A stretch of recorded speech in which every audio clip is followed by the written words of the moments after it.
should turn down the music now.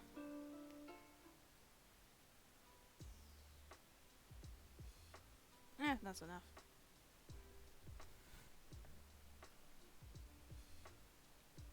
Unlike last time, I actually have it ready, which is a shocker, I should state.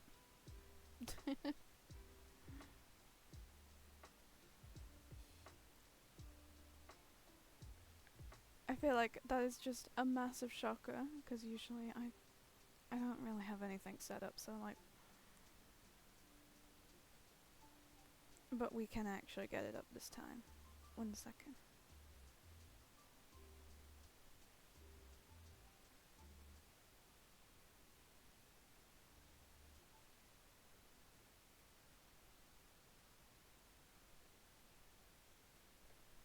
First off, make that really quiet, so I don't have to deal with all that. Because I know damn well the second I try, goddamn Gravity Falls background music, an opera is gonna start playing. And I don't want that.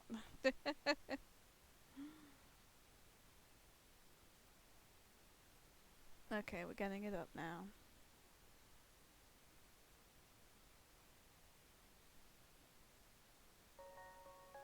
Oh no, I did it!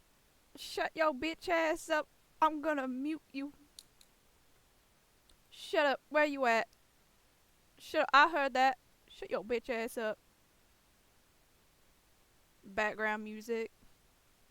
Shut your bitch ass up. There we go. I didn't realize how long this game would be. I mean, like, I've played visual novels before, but, like, they're not, you know,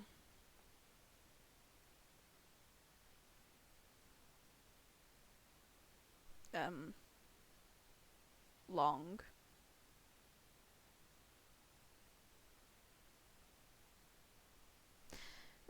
That came out wrong. Is that audio? Is there no audio for the menu?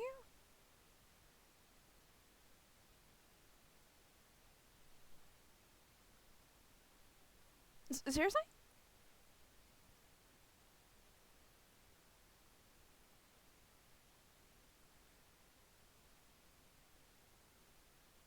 What? Yeah, here is this cutesy dating simulator with, like, no fucking background noise. How did I not realize this last time? This is weirdly uncomfortable. I don't like this. Yes, we must suffer with the no noise. No noise at all. We gotta deal with that.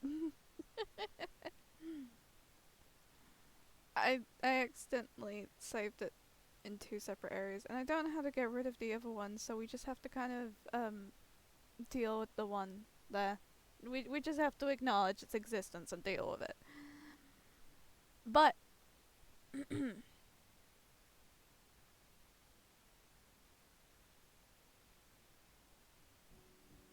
oh, there's background music here. Oh, thank God.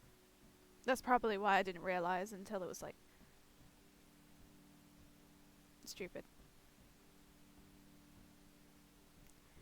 Stuff like that. Ugh.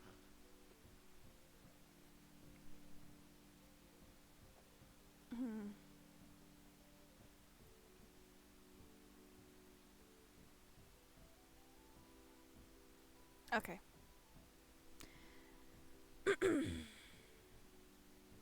Really giving my throat this goddamn... What is the right word? Oh God. I wanna finish that sentence, but I do not know the right word of where I was going with that.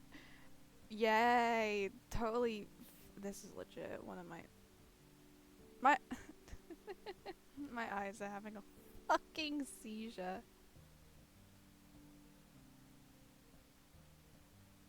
Look 'em go. Anyway, I think they'll sort themselves out eventually.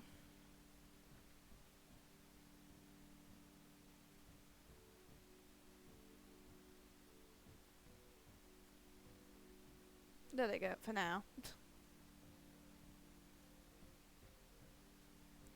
You wake up to a loud crash downstairs, not entirely uncommon in this house. You're quickly finding Yep. Yeah, that's oh, that's very much normal in this goddamn house. What is it, the pig? Is it Waddles? No. Is it Waddles and Mabel? That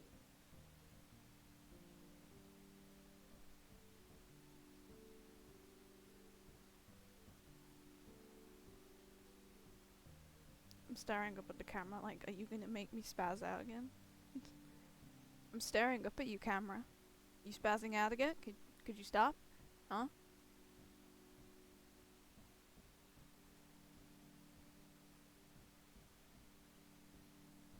There we go. Oh, not. Okay, okay.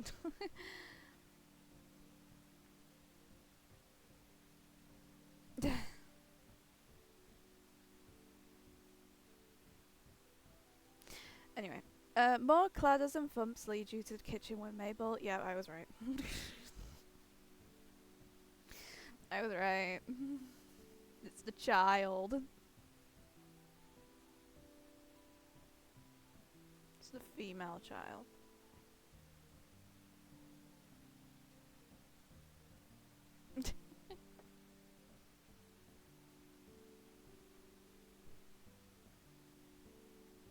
Mabel teeters on a short step ladder in front of the pantry. Standing on her tiptoes, she reaches as high as she can for a small yellow box on the shelf. A pancake mix! Oh, I love pancakes. I love me some pancakes. You know what? I'm not mad anymore. Why the fuck does that say air pour? Ah! That says air pour. Stop it! What the fuck was that?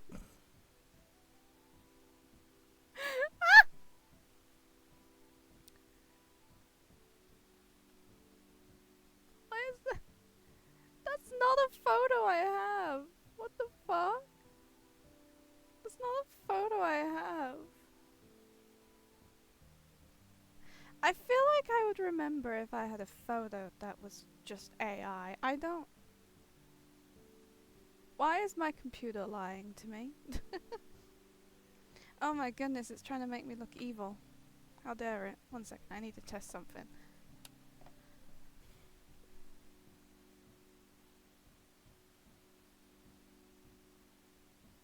You have 7 hours of collabs. Oh, you can hear static from my mic? Oh, that's normal. Get used to it. This is very much normal for my mic. At least it's not as bad as the last one, which literally just sounded like Slender Man was standing right next to me this entire time. Apparently, according to my friends on Discord. You have 7 hours of collabs from 2 p.m. to 9 p.m. Jesus Christ, what are you doing that entire time?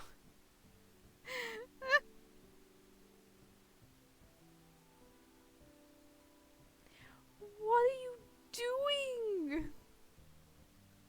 For 7 hours? I don't think my mental state could handle 7 hours.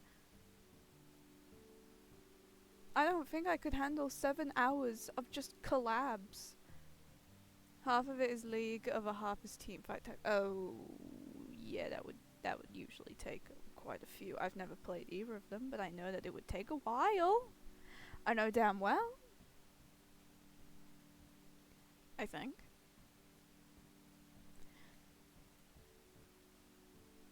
Without a word, you go to her side and pluck the box from the shelf. Well, at least it's catching on. I still can't English. Like last time. From the shelf for her, placing into her outstretched hand. She is a scared ass child. She is terrified. But have fun. Don't use a gun. I feel it. No, you know what? Stan has the gun. Stan's the one with the gun in this. He's the one who would use the gun. I will have fun now. I will have fun.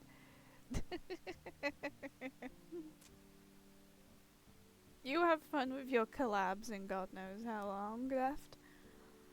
Oh, Vida, thank you. Grunkle Stan put it on the top shelf for some reason, but I need some Mabel cake.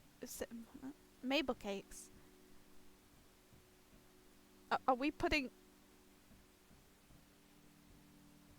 You... Sorry I didn't join back last stream, I fell asleep. Oh no, that's perfectly okay, you can fall asleep. People need their sleep. You're at work right now, oh god.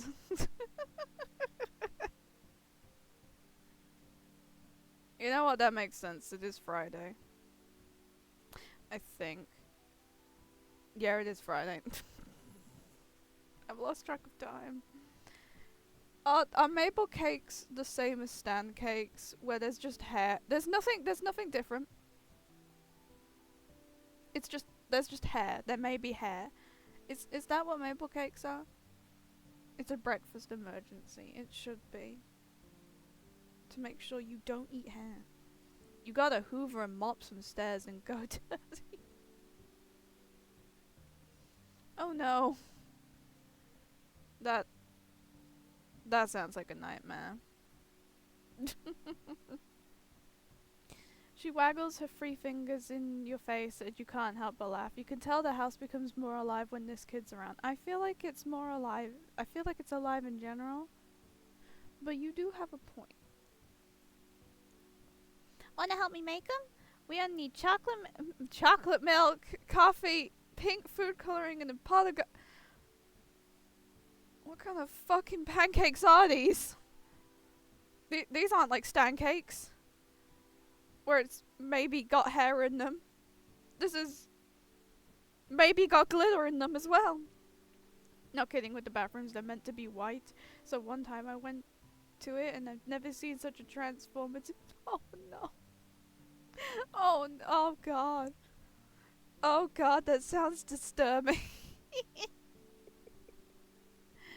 Oh no. I can only imagine the smell. That must have been horrible. As delicious as that sounds, you're inclined to ask where the coffee comes from. Yeah, I'm questioning that too. Is it like something you drink alongside? I don't think a child should be drinking coffee. Well, actually, let alone, I don't think they should be consuming it. The house is suspiciously quiet. It's just the child.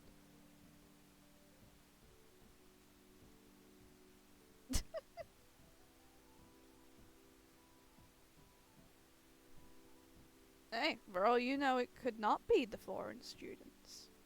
It could just be really dumb students. Foreign students as in, they just come from America.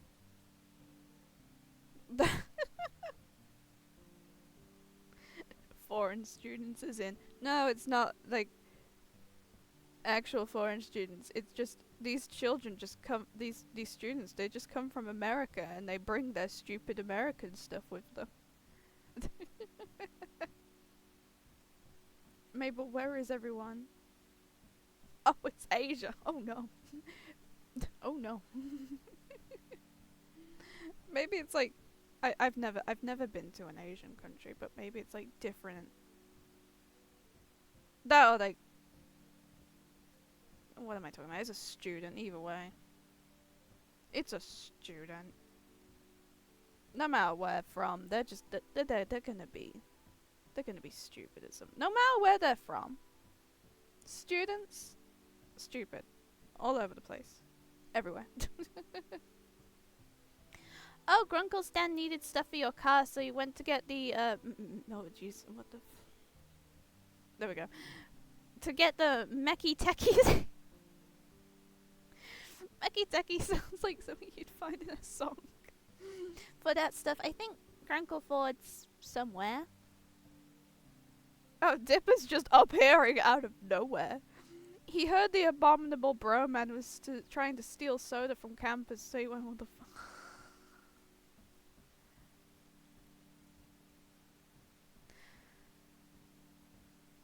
I know what the abominable bro man looks like, and he's got a tribal tattoo. I think That's enough said. The people here are dumb. There's a laundromat right behind the building, right behind it, so the assholes clean their clothes in the bathroom sink! Leaving the windows closed and no fan, so mold just... Oh!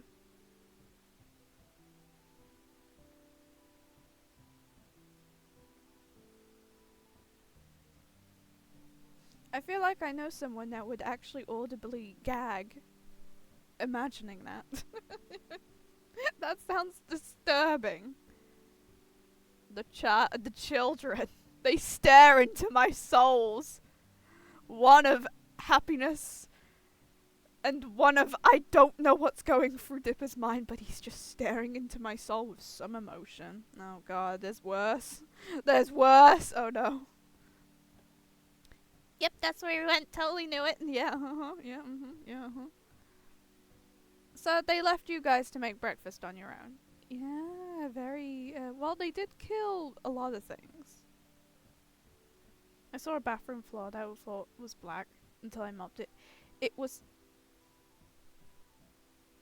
hair? How much hair? How much fucking hair did this person get rid of for the entire bathroom floor to look black?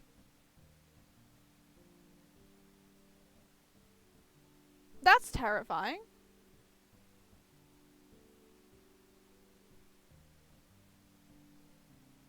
You don't know the family well enough yet to know this commonplace. So the idea of leaving two teenagers that are like 12 to 13. Bro, the fucking shaving orgy! Oh god, I don't like that.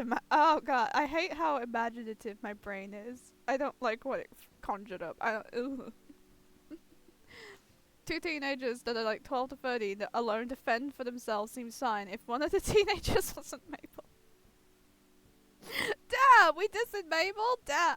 How dare you? I mean, like, true, but how dare you? You still don't know how coffee fits into her Mabel cakes, and I don't think a 12 to 13-year-old should be consuming coffee in any way anyway. But now you don't really want to know. Dipper attempts to hide the pancake mix from Mabel. He looks like he's sweating bullets at the same time. This is what a 12 to 13-year-old preteen boy looks like. Sweating bullets. From Mabel while she's grabbing the chocolate milk from the fridge. The chocolate milk I can understand by itself. The coffee I can understand by itself. Why are they together? Why are they together in this mix? I don't like this. Apparently he doesn't want to find out either. Honestly, I don't think anyone wants to find out. I don't... No.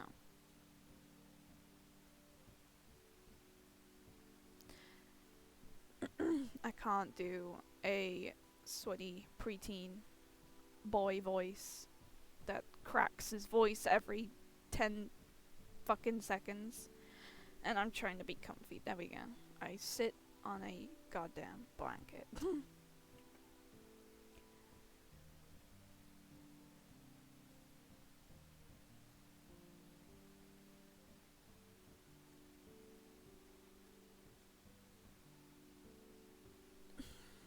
I have to stare wide-eyed just so I don't randomly fucking blink. Just, I will stare into your soul this entire goddamn stream. Look at me. Look at me. Mabel, while your Mabel cakes sound absolutely fine, why don't we... Oh wait, that was me talking. I don't matter. It doesn't matter anymore. I still don't know how to speak like a prepubescent boy. Quick finger thumbs into you don't know the feelings! Dipper, can you cook? I ain't trusting the prepubescent boy to cook either. I ain't trusting the child to cook whatever the fuck she's... Oh no. My snack! I ain't trusting the child to cook whatever the fuck she's just hinting to make, and I ain't trusting the prepubescent boy either. We can get pancakes that way. Nom nom nom nom nom nom nom nom nom. Nom nom nom nom nom.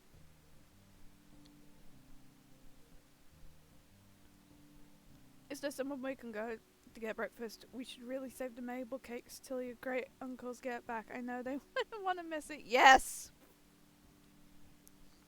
Blackmail the child. Oh wait, this isn't blackmail.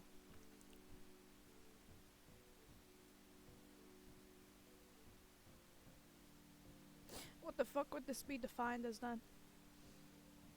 But I want to perfect my recipe. I have to get better at cooking and baking and stuff so I can survive out here in the world. With whatever the fuck you're making, I think you're gonna die. Aww. What if in high school I have to bake stuff and people are Better than me! Oh no, bestie. I kind of feel bad for making fun of her pancakes now. You know what? I don't kind of feel bad. I absolutely feel bad. How dare I? This is a 12 to 13-year-old child.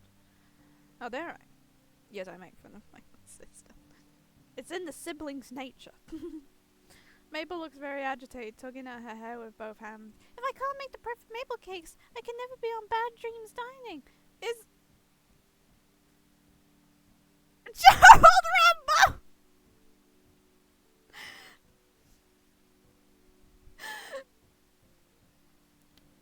Is that the Gravity Falls universe of Gordon Ramsay?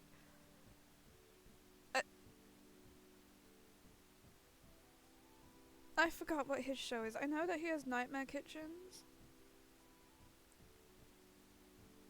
I forgot what that show was. Oh, I don't think I've ever actually watched it now that I think about it. Yeah, is this the universe's version of Gordon Ramsay? It's my destiny To meet Gordon Ramsay? but can you cook? I don't want to trust the prepubescent boy. We've already hurt her feelings. I don't trust the prepubescent boy to cook. Look at him. He's been sweating. I was gonna say sweating balls, and then I remembered this is a prepubescent boy. He's been sweating on his face this entire day! I'm sorry, what did you say? I was gonna say, look at him, he's sweating balls, and I remembered Dipper as a prepubescent boy. I don't think that'd be a good thing to say. Look at him, this entire conversation, Dipper's just been sweating. I don't trust Dipper to cook. This prepubescent boy has just been sweating this entire time. No, I heard something back.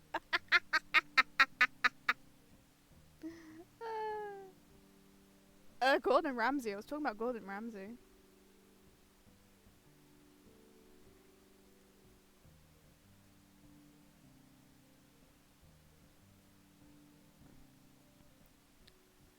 Yeah, she's talking about like this universe is Gordon Ramsay. I am concerned for the prepubescent boy. I don't know why he's sweating. I don't remember what I said. That sounds bad. All I remember is me ranting about this universe having a Gordon Ramsay that, I kid you not, is called Gerald Rambone.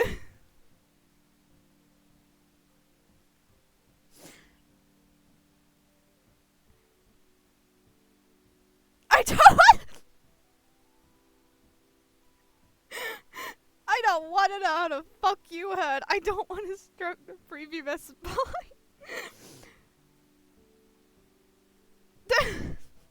I don't want to trust the prepubescent boy with cooking.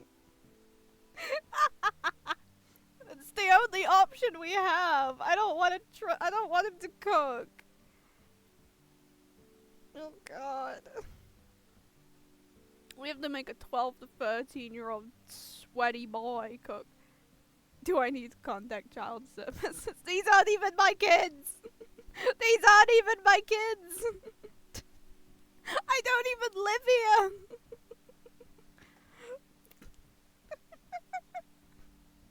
Wait, that just makes it sound like I'm broken. Fuck! Yeah, I broke into this shack that's a tourist trap. These children are trying to make me food. Even after I broke it. Maybe Dipper can help you make something different. We should save the Mabel cakes for another day, a more special day. I don't think. Oh god. What would they count as a special day for something that is a pancake that has coffee, and chocolate milk?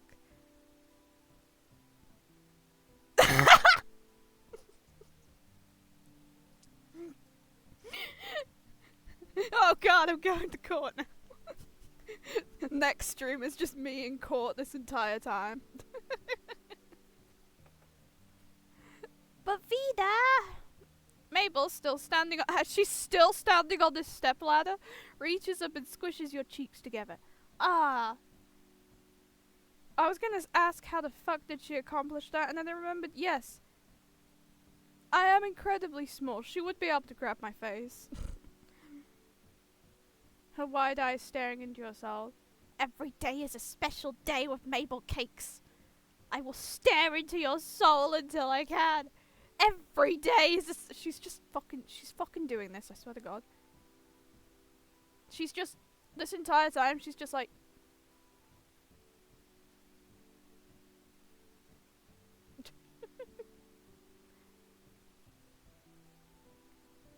I don't want a child to grab my face! The child has done it without my consent. This child has grabbed my face without consent. Please send help.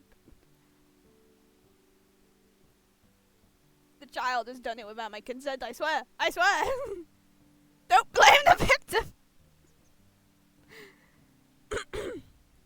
How does the accused plead? Well, there are, I was gonna say two, but one's out right now. There is a hot old man outside right now. Right outside this house. I could easily just walk over there. He's related to the kids. I could just stay with him the entire time, but unfortunately I can't right now since I'm not doing his route. Shit. Fuck. I can still go to him. I'm trying to line myself up. 1 second. Let me put my hat back on so I know.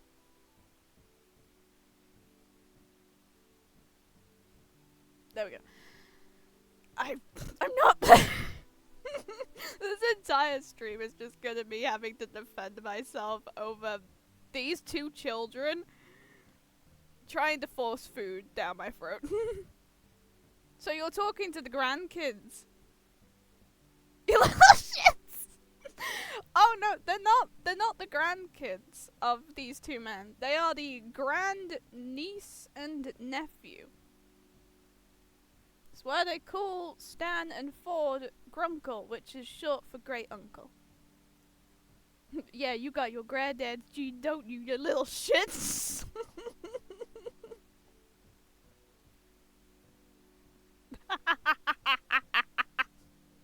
You glance at Dipper, making a please help me for the love of God, I'll buy you breakfast. I have the money even though I'm broke as fuck. Please.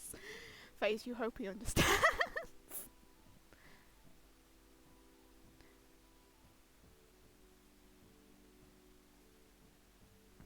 Oh my god, the sentence was about to go so bad. They're not the two best grandparents, okay?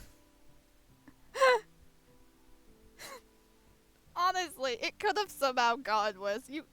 Someone could have accidentally misunderstood where I was about to go with that. Like, oh yeah, they're not the grandkids of these men, and they just go, these men? These men? It's gay? Look gay? No. They're twin brothers. That would be... That's some Sweet Home Alabama shit. I don't want that. I don't want that on my Tumblr feed. Hell no. Get that way. Get that way. Get that way. No. I don't want people to assume I was talking about gay shit or whatever. When it comes to Stan and Ford, the two men that are twins that were literally named almost the exact same because their father could not be bothered. Well, Vida, you have child grabbing your face, you're hanging out with children that aren't yours, and you're in a home that isn't yours. This doesn't look convenient. I've broken in. I repeat, I've broken in. Oh fuck, shit, balls and cock. Yeah, Mabel, I know you want to cook more since you're becoming an adult. Bitch! You're 12 to 13! You're not becoming an adult, you're becoming a teen! So we have a confession. Hey, I only broke into the house for the hot old man. I only broke into the house for them. I don't give a shit about the kids. I want the hot old man. Sure, but don't you think Grunkle standing... Why the fuck?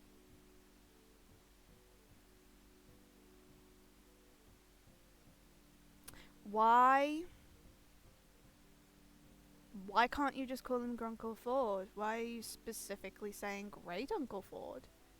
So now you don't care about the kids? I don't care about them as much as I care about them hot old men.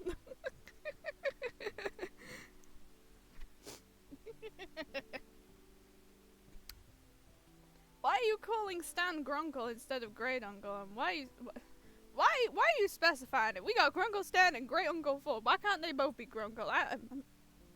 I'm sad. You anti-predator! Damn, I'm screwed either way. wait, I'm side-eyeing you, Dipper. Why can't we just both? Why can't they both be called Grunkle? Rude bitch. Professional sounding ass. Formal sounding ass. Sure, but don't you think Grunkle Stan and Great Uncle Ford should be here to try them too, and not just me? Again. Oh god, she's done this multiple times. Oh god, that must have been traumatizing for this poor child. Can I hug this child? Excuse me, judge. You're apparently the judge now. Can I hug the child because I feel sorry for him? He's had to eat whatever fucking concoction his sister has made. Can I just be like, oh, you poor child. You poor child. Here, have a hug. Mabel hops off the stepladder and ponders her brother's question. Lips pursed. Eventually, she nods, beaming at you both. Nah, too much of an excuse. Natasha Jack! How have we come to this? Oh wait, it was you mishearing something, so it's just gone entirely off. You're right, Dipper. I can't deny them that experience of literal suffering of pancakes infused with chalky milk and coffee and God knows what. What was it? Sprinkles? You give Dipper a thankful smile over Mabel's head as she puts the ingredients back in the refrigerator. She grins back at you, rubbing the back of his neck. Wait, not she. He grins back at you, rubbing the back of his neck. You wonder if you got that from one of his grunkles. Given the fact that we've seen Ford do this exact same thing,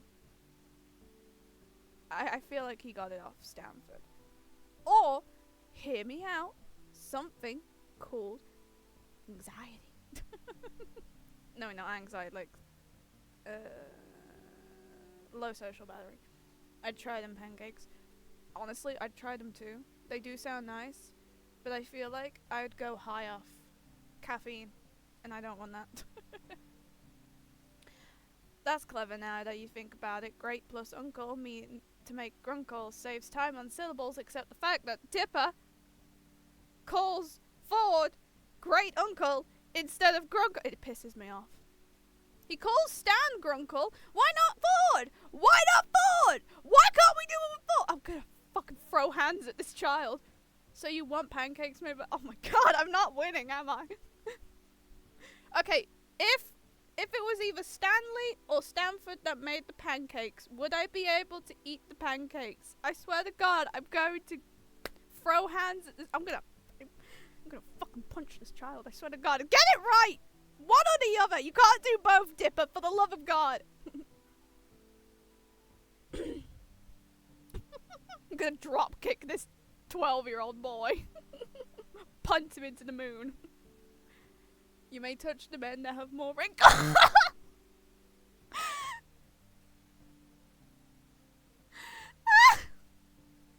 Thank you. Thank you. I hope to God we can get to the men soon, because I don't want to be in this weird little Twitch court right now. We should go to Gracie's. What the fuck kind of name is that for a diner? We should go to Gracie's. They have some of the best pancakes there with like 3 different kinds of syrup if you ask Lazy Susan nicely. Jennifer College!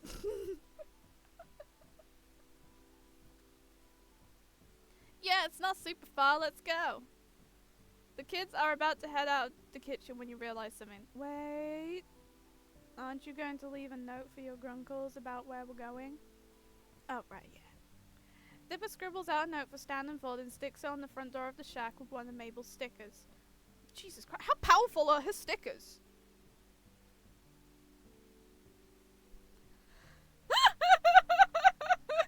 How powerful are these child stickers? Damn! I knew it. You're trying to take a child to a restaurant like a date. You sicko! Hey, they deserve food. This ain't a date. I am acting like a temporary parental figure because their parents are getting a divorce. And ditch them up here. That's what they all say. The kids lead the way. I don't even know around this town, so I'd just be getting them lost if I tried to kidnap them or something. The kids lead the way towards the town, explaining various landmarks and the wild, wonderful stories attached to them along the way. And this is where we saw 2 ghosty old people in a convenience store. Strange, but you nod regardless. Maybe she just meant they were so old they looked like ghosts. You literally saw the Mothman. Shut your bitch ass up. Who said anything about kidnapping? She don't go.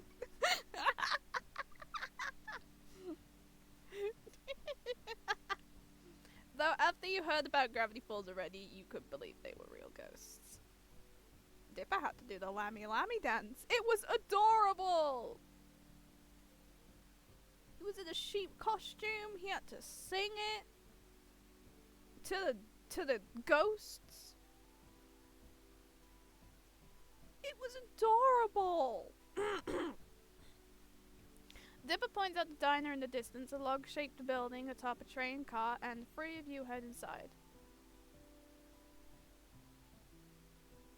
Yeah, I'd be screwed either way, because these kids, they know fucking everyone in this town. And I mean everyone. They know everyone in this town. I'd be fucking screwed if I attempted something. I wouldn't, but I'm just saying. You soon realize that the kids know just about everyone in this town. Several people, young and old, wave at them as the 3 of you find a table, and you get the feeling that they're almost famous in this town, though you're not entirely sure why. I wonder why. It's not like, you know, they kind of, you know, saved the world from a weird Armageddon. Oh, for the love of God, this text is not helping! This text is not saving my case. Why does the game have to specify this? This is the game's fault. This isn't my fault. This is the game's fault. Not my fault, I swear. Judge, do not prosecute my ass. This is what the game's saying, I swear. Look at it. I'm not saying the first sentence. I mean, it's innocent in general, but like, I'm at a court apparently now, so guilty to They are pretty adorable, though I've changed it. Judge. Metal? Apparently Mabel is now in a metal band. Mabel blows the paper wrapper of her straw at Dipper's face, and he retaliates by swatting her with a laminated menu. Jesus Christ, those things could hurt.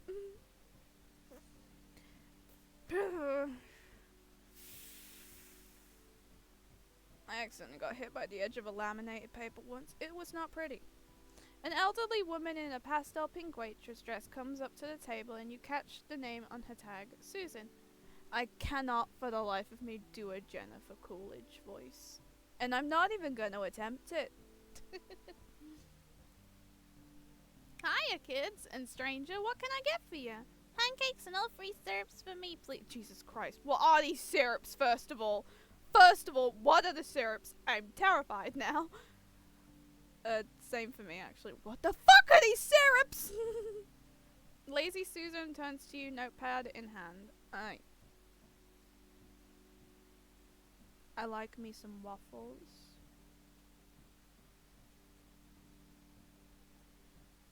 I do like me some waffles. But I specifically like potato waffles. They taste better.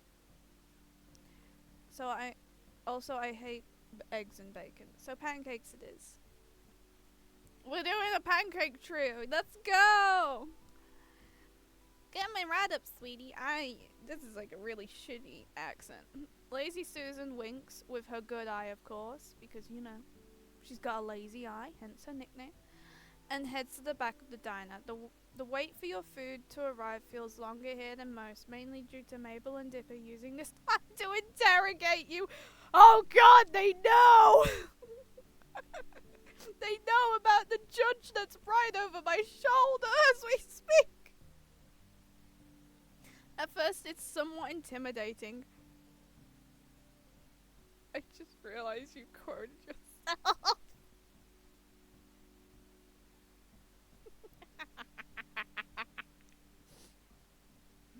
At first, it's somewhat intimidating. You literally crashed into their house and started hanging out with their great uncles.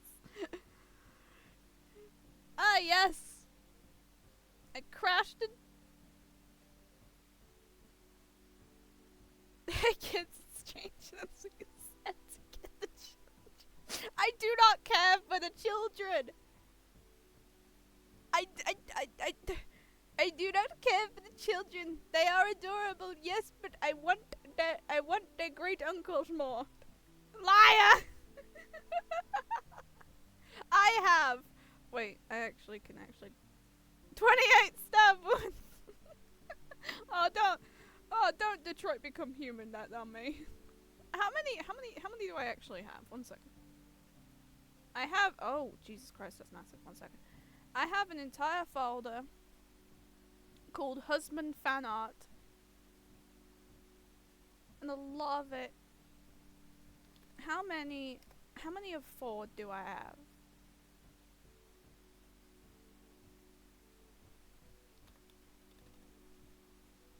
Get ready, I'm gonna have to get a calculator out for this.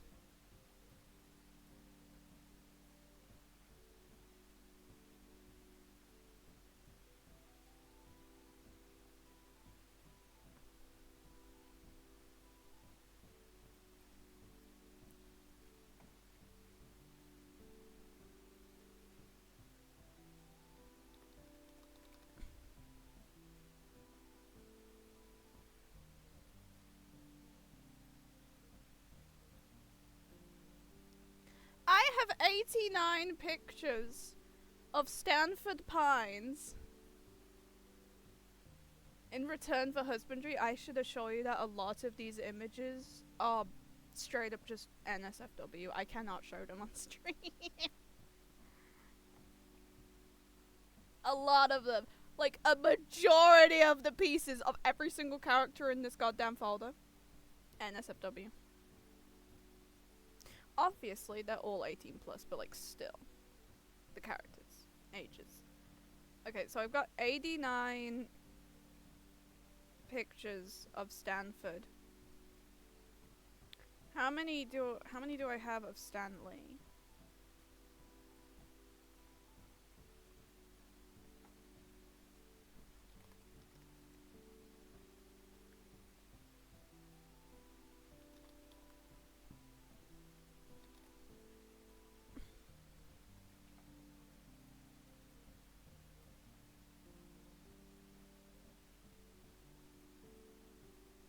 I have 52 images of Stanley.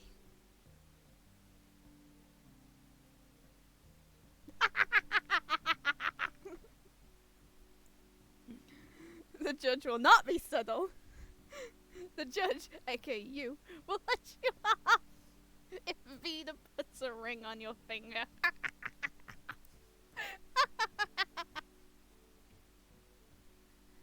Oh, I've been trying to use this goddamn candle and it keeps going out at the worst times.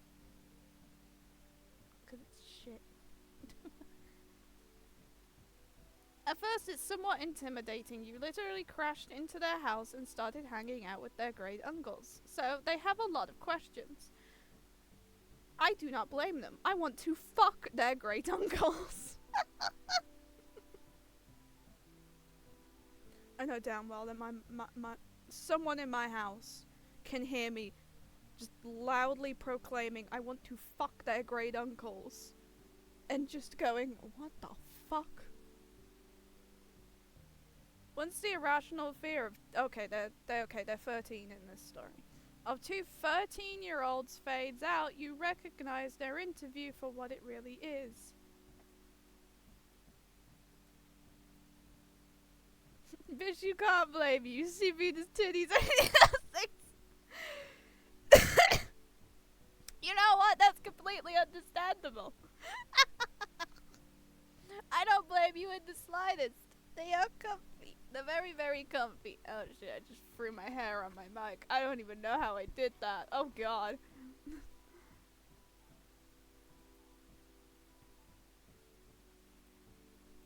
Once the irrational fear of two 13-year-olds fades out, you recognize their interview for what it really is. They care about their grunkles. If you do start hanging out with them more, they want to know as much about you as possible. They're 13, they look up there. That could be because of the show's art style, that they canonically probably look younger than they are. Also, at the end of the story, at the end of the show, they turn 13. Throughout the entire show, they are 12.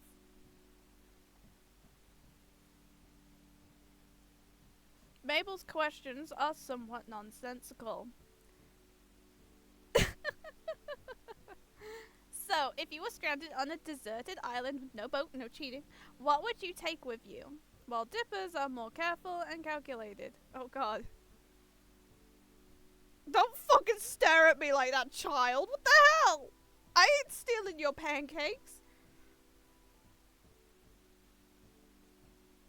I promise I will not steal your pancakes. I cannot promise you I will not fuck your great uncle.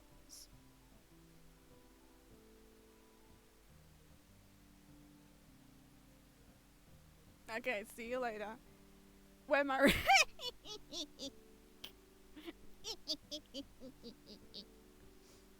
I don't know. It's Vita's opinion, or like matter of fact, Vita needs to choose. Vita can get like very picky when it comes to choosing rings. So she's just like, okay, this jewelry, I like this jewelry, this person may like this jewelry. This child is staring into my goddamn soul like I am going to steal his food when it arrives. 1, I can promise him that I'm not going to do that. 2, I can't promise him that I am not going to fuck his grunkles. What were you doing before you came here? School, work, both, neither? Did you know about gravity falls before you crashed into shy? Bitch! I have neither! You immediately know which grunkle each twin takes after. Stan and Mabel, goofy partners in crime, versus the quiet brainiacs, Ford and Dipper. It's an interesting contrast, especially now that you've thrown into the middle of the bunch.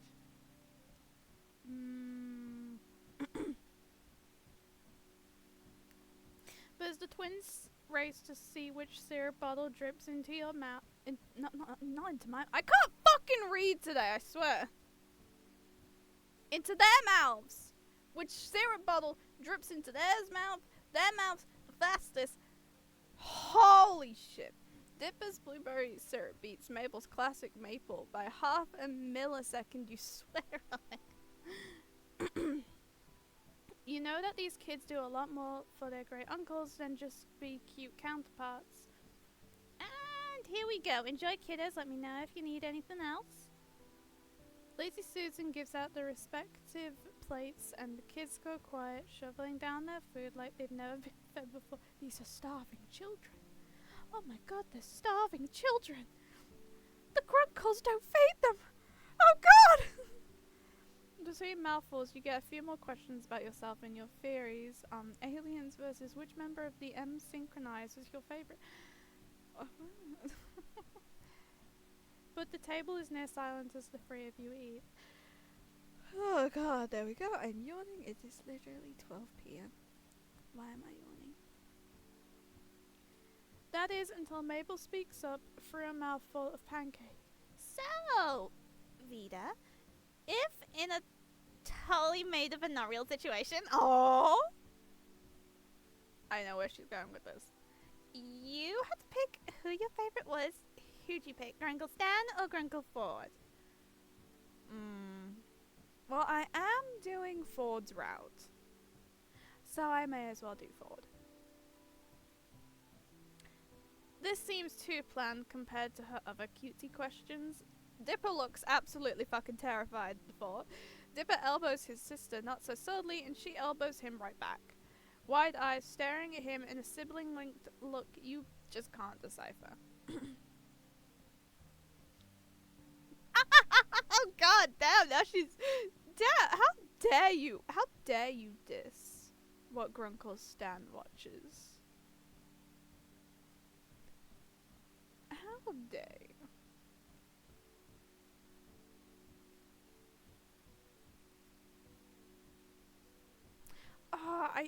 I know what it's called. One second, let me get it up.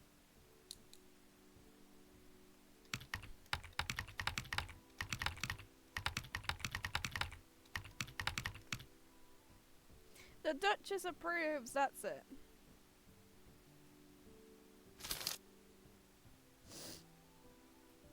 The Duchess approves. He watches The Duchess approves. I am not just a Duchess, but I am also a woman! Yes! Yes! Like, say you're in a movie, like one of those weird movies Grunkle Stan watches on TV with the ladies in poofy dresses riding on. Don't you dare disrespect Duchess approves! Duchess approves is a great show! Awfully specific, but you let her continue taking another bite of your food. I read that as would. I thought I was biting the table for a second. You're the main character of this movie, and you got two guys who are both madly in love with you. This one doesn't mess around with getting right to the point. Sweet Jesus, this child. But you could only marry one of them so you could be in the next in line for the throne. What would you do? Grunkle Stan and Grunkle Ford were your choices. Who would you go with? I love that Dipper is just staring into my soul this entire... Look at him. Look at... Mabel's just saying all this and I can just imagine Dipper is just staring into my soul like this.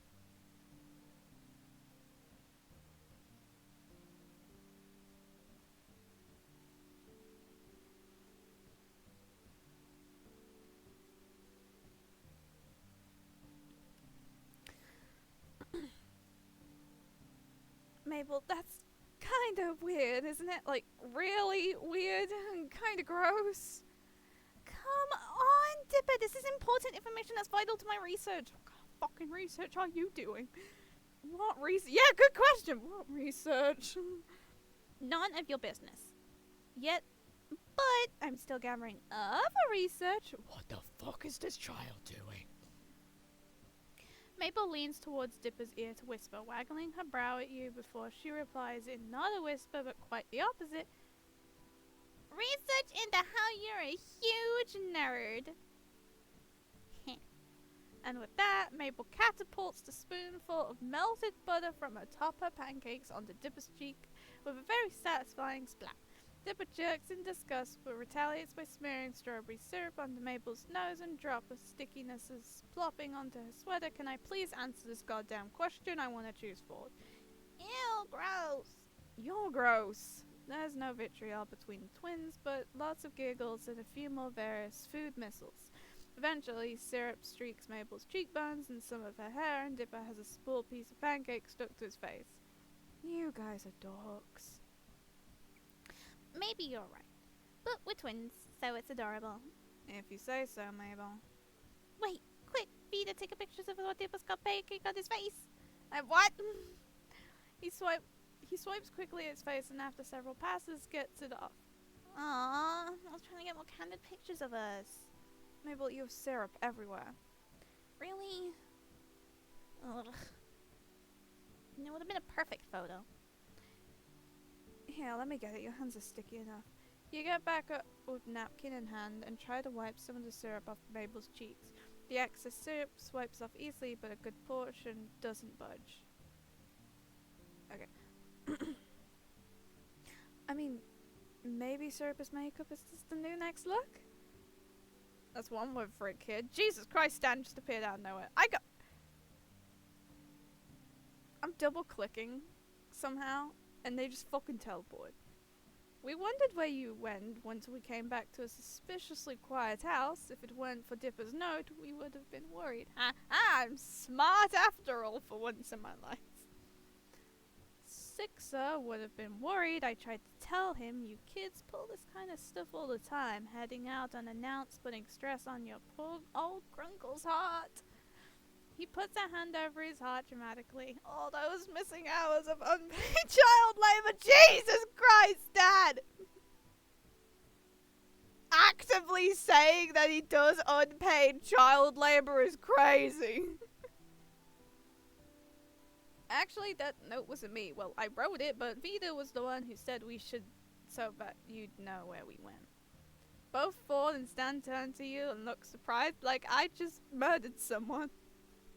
They look like I murdered someone. Really? Figured those two knuckleheads dragged you here.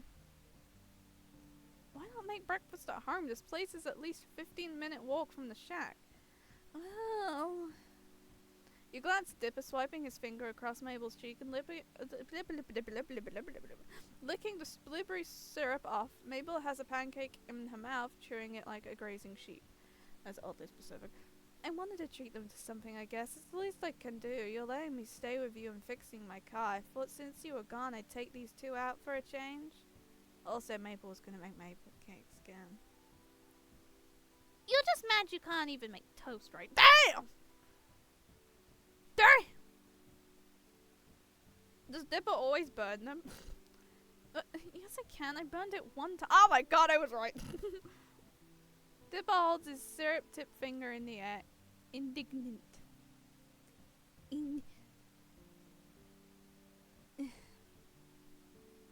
I'll get it eventually. Well, Mabel wanted you guys to enjoy her maple cakes too, and since there wasn't much food, I figured I'd take them out. Stan snatches the pancake from Mabel's mouth. He takes a bite out of it. Why are you eating food? I'm sorry, are you a mother bird? Are you a mother bird? By any chance, Stan, what the fuck? Cackling when she stands on the seat to try and grab it back, climbing over Dipper to reach. Aside from the kerfuffle, you catch Ford's eye. Was he staring at you? I'm more concerned about the fact that Stan has just randomly turned into a mother bird. As soon as he realizes, he quickly sets his gaze elsewhere, looking over your head and out the window. You'd say that he probably just shifted his attention, but his fingers hook under the higher neck of his sweater and tugs at it. Oh! Oh my god, my fucking cable is all tangled up again. Oh. I was gonna be all cute and adorable, and then my fucking cable got annoying. Aww. Oh no. Oh fuck. Oh fuck. Aw, look at him. Look at the blushy bean.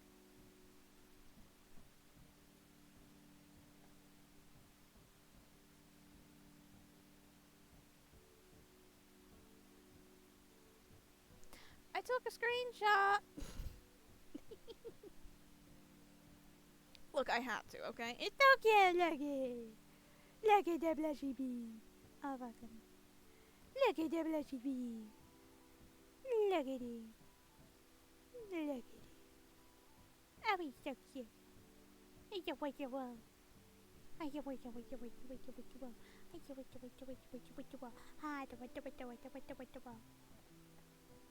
Well, Vita, I really appreciate you looking after Dipper and Mabel for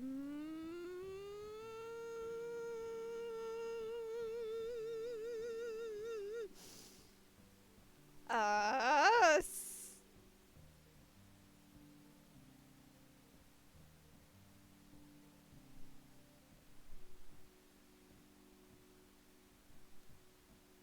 Me? It was very kind of you to bring them here. Aww, were you about to say you? Were you about... Aw, you nearly made it slip. Oh, it wasn't a big deal, really. I'm happy to help. You smile at him, pretending you don't feel how warm your face is. Maybe it's just hot and greasy, isn't it? Ah! Ford looks close to the shade of his sweater. Dipper mumbles ow, and you catch Mabel elbowing his side, waggling her brows at him. You're not sure why. Well, kid, if you're paying, scoot up and Dipper with breakfast too. Oh, I don't have to pay? Fuck yeah, free food. Stanley, it's at least 12:30 now. Aw, he isn't blushing anymore. Uncle Ford, that means it's time for brunch, Duh. How the fuck do you pronounce it? See, this kid gets me. Now let me in so I can get some grub. Dipper moves to your side of the booth. Stan sits next to Mabel, and Ford sits at Dipper's side. At this point, I'm speaking gibberish. I'm speaking a foreign like I'm about to summon a demon, I swear to God. Lazy Susan comes back and takes orders for another round of food and drinks for everyone, including Mabel, who decides she wants more Jesus Christ. You're starting to regret offering to pay, but Stan and Mabel try their hand at the syrup drip rays, with Dipper cheering them on. Ford watching with a wide grin on his face. You know you don't really mind that much. Aww. Aww.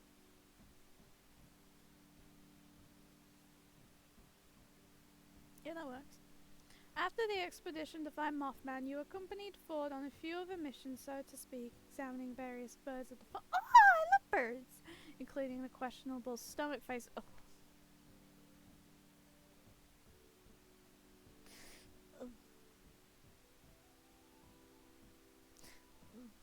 I'm sorry, give me a moment. The only thing I remember about the stomach face duck is the fact that in the Blacklight edition, it's literally throwing up organs. Ugh. Oh, I feel ill now. Who snatched your sandwich and quickly ran off Ford in hot pursuit. While he didn't find what evidence he needed, somewhat to do with their digestive Bitch, they throw up their organs! You both decided that the stomach-faced duck flock were questionable. Not as questionable as the question quail. Oh, I love them, they're so cute! Which he shows you from a scanned journal page, but still questionable. No, they're not questionable. They are cute. You asked why he decided the octopus was too stupid. Yeah, I want to know. But received a loud groan and too sticky.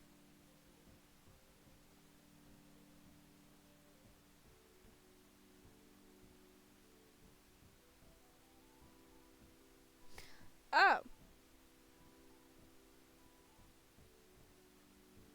I feel like this would be someone's kink, and I don't like that. Ah, yes. The too sticky part. All in all, your adventures with Ford have been more enjoyable than you'd expect, and you can't help but hope that you'll get to experience another one with him soon. You'll walk through you'd walk? Okay, I've got no legs now, apparently. You walk through the living room, lost in thought about question quails and Ford's journal pages, and narrowly avoid slipping on a sheet of graph paper. Ah, don't look! Oh, it's you.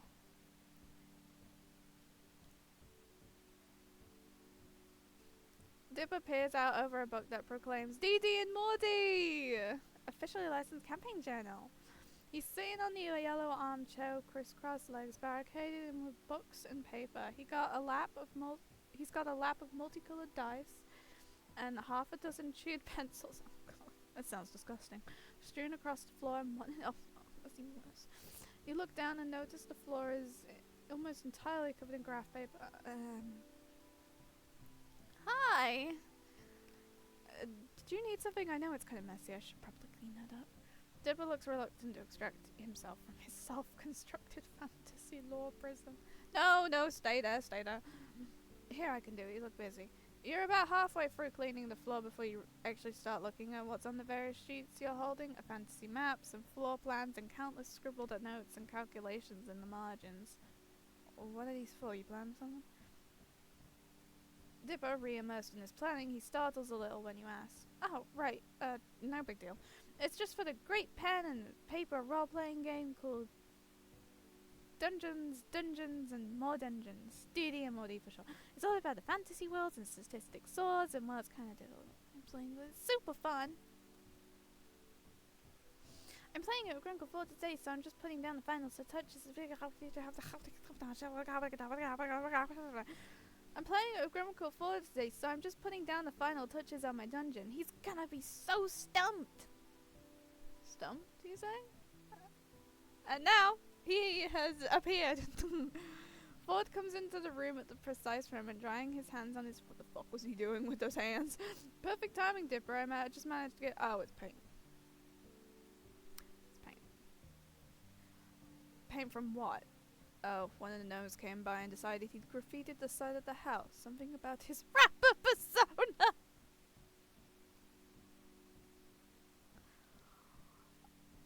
Is this supposed to be a reference to something? Because I don't know what it is. Yeesh. Yeah. Jay Gnomesy?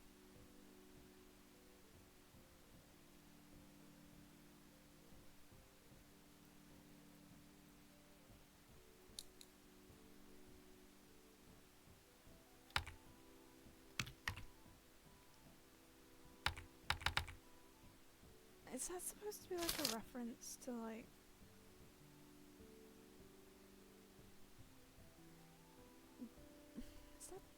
Is that supposed to be a reference to like Jay-Z or something? I don't know. I don't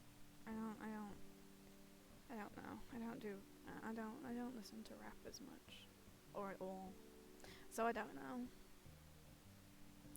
Yeesh, I don't think Jay Gnomesy is going anywhere in the music industry. In any event, I see you've been hard at work. Are you ready for our game? Oh, yes, and Vida, I can take those now, thanks for the help.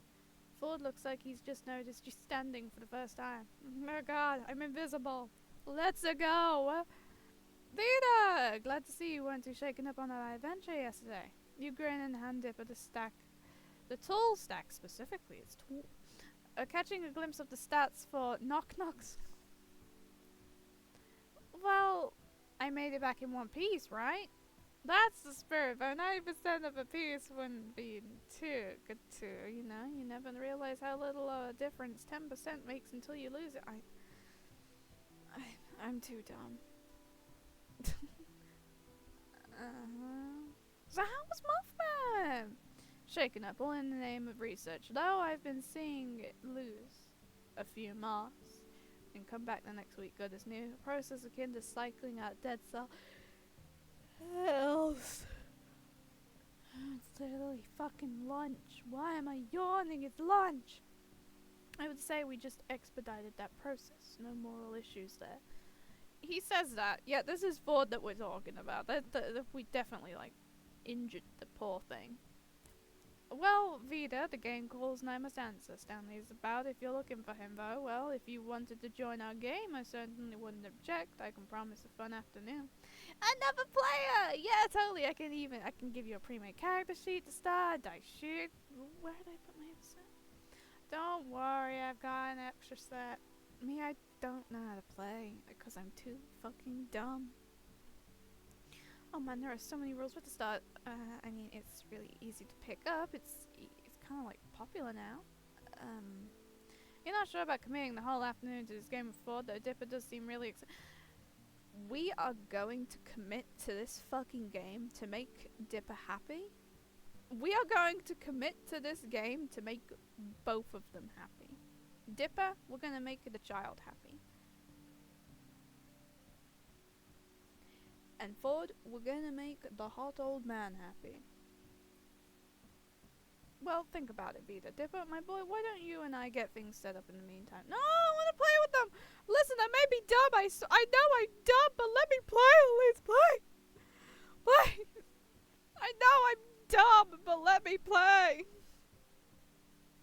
Ford and Dipper launch into fantasy lore folk talk as they prop up a cork board against a yellow armchair, pin up various maps and floor plans with immortal important landmarks, and upend their pouches of dice on. I want to join! Please! Please let me join! I beg of thee! I want to join!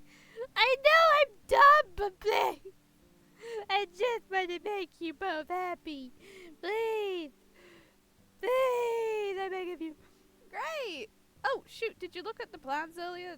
Those were Dungeon Master's eyes only. If only I'd known you were going to join us. Yeah, I did. I know all your plans. All of them. I'm going to be honest, I didn't see shit. And if I did see shit, I would not remember. What a relief. No, wait, what if you're lying to get an edge in the game? Is this legal, Grunkle 4? I didn't hear, I was just categorizing. I was just categorizing these D&D and more D books. How many volumes do we have these days? Dipper and Ford put the final pieces in their place. The floor is encircled in a mix of propped up cork. I have to speak slow for this. Oh god. Cork boards, books, maps, notes, and loose leaf paper.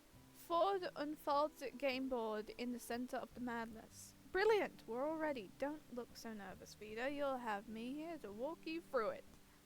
Ford sits down next to the board game. He pats the piece of carpet next to him, inviting you to sit, and you do.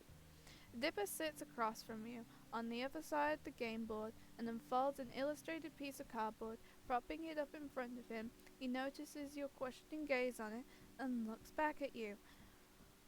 Holy shit, this is so hard to read. I said I was dumb. Okay. Oh yeah, this is a Dungeon Master screen. It's just here to protect my secrets. It hides essential roll dice. Essential die rolls and plot points from prying player eyes. Grunkle Ford's tried to look ahead once or twice and spoiled a narrative twist. And you were the only player!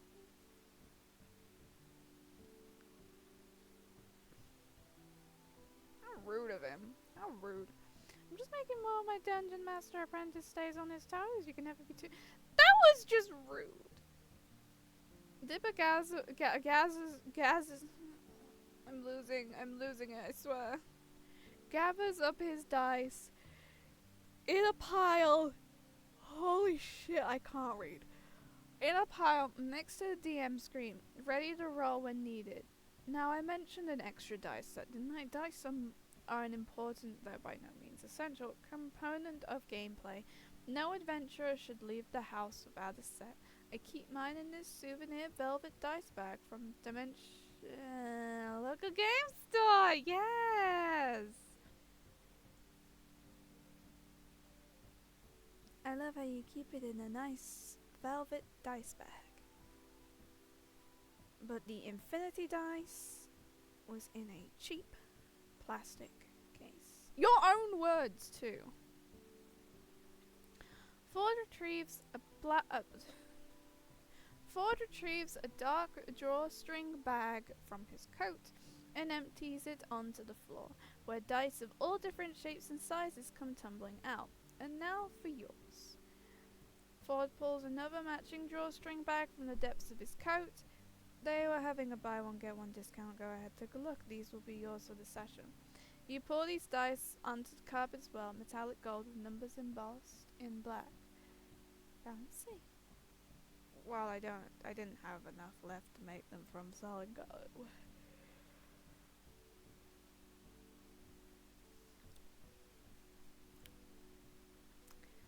You're just casually saying that?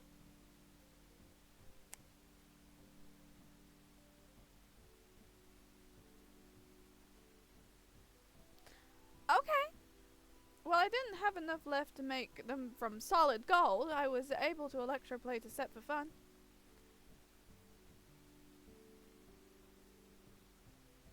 Great Uncle Ford, you electroplated those dice?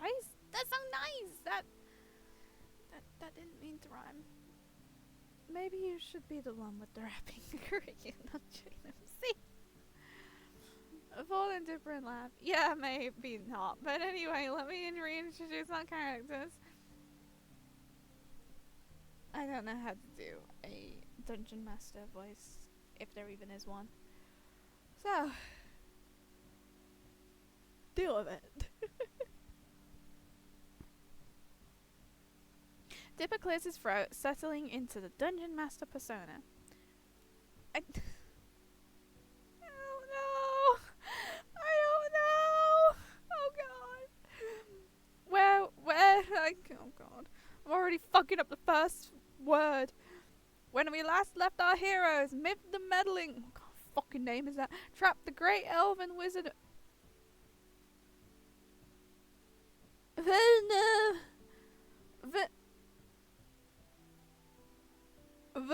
Vernon. And the halfling fighter Tyros in a dungeon filled to the brim with puzzles, riddles, and brain teasers. To reach Myth and end this journey once and for all, they'll have to brave the dungeon's mysteries and escape with their lives intact. Why, how the fuck do you pronounce it? Vernon? What kind of fucking name is that?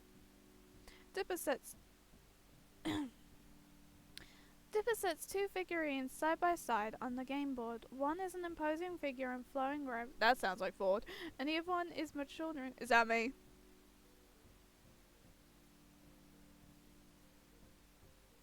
Am I the short bitch? But posed with a will to prove himself. Am I a short motherfucker? You were supposed the former is Vernon and the latter is Tyrus. But what would I hit? Akira! But what would our two heroes find in the first room of the dungeon but a potential ally? Oh wait, no, that's me. I'm not the short bitch. Let's go! Dipper's the short bitch! Just as trapped as they are, who will join them in their quest for freedom? Dipper places the three figurines on the carpet just off the side of the game board, and you get to choose your character. These starters were pre-made templates, so they're good for short notice editions like this.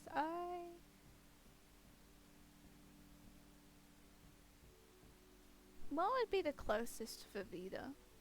Not a dwarf. No. So I'd go with human bard. Yippee! Bards use what the fuck? What language? Invigorating. I am gonna try. Song to encourage their allies. Or the blow of their insults to damage their enemies. I've kind of reevaluated my stance on bards lately. You'll come in handy if we encounter any undead. Ooh. Will we? Hey, stop trying to play ahead.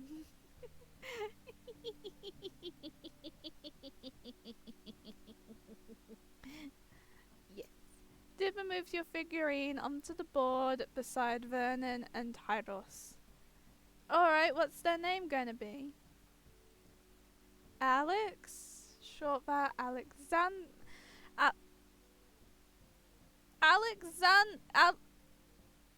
what kind of fucking Alexandrios? What the fuck?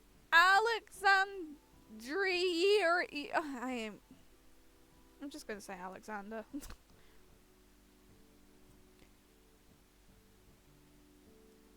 Yeah, okay, so me and Ford are having the exact same struggle. I give up, I'm calling them Alexander. Oh!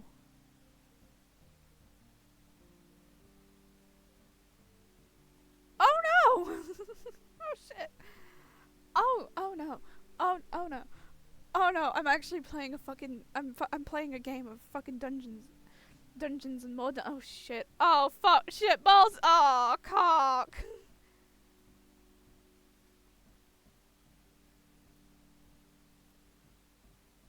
At least I got a lot of charisma. Not like I have that in real life. Ah, I got distracted. I'll just call them Alex. Here's your character sheet. It's got all the info on it. Here is Encounter Alexander. I'm still not trying that. Alex for sure, in the first room of the dungeon. Alex, what's your deal with our main villain, Miv the Meddling? That's such a silly name. Miv murdered my family! Miv murdered my family. Now I seek revenge. Miv promised me eternal glory but left a dagger in my back and I just woke up here with a headache.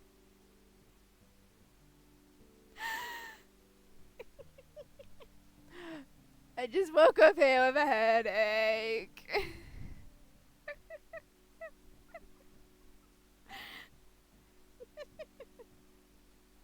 Okay, that one's funny. I'm not choosing that one. I like the murdered by family. That's just over the top for no reason.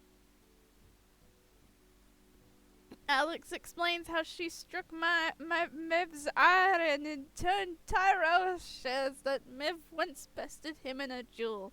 An embarrassment because Miv is a sorcerer. Sorcerers aren't known for their physical combat skills. In Tyro's defense, he was still young. Is Tyros a play on Tyrone? Is that Dipper? Aww. But none of this matters because to finally face down Miv, they must escape. Oh shit! Oh fuck a doodle. The glass windows are beautiful though. Holy shit.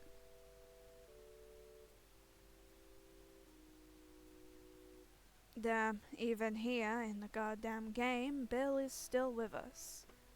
Up there. More obviously up there. And here. And here. And kinda here. Also, proceed with caution, homies. The one thing that I do realize though, that I feel like it's supposed to be intended like this, but I may be getting it wrong, but I like what I am about to say more.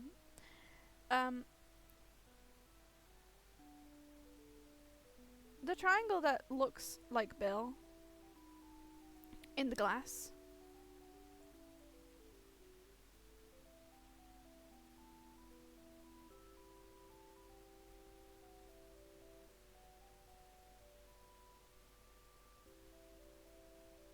And I feel like it's most likely Bill, especially because with the arms here.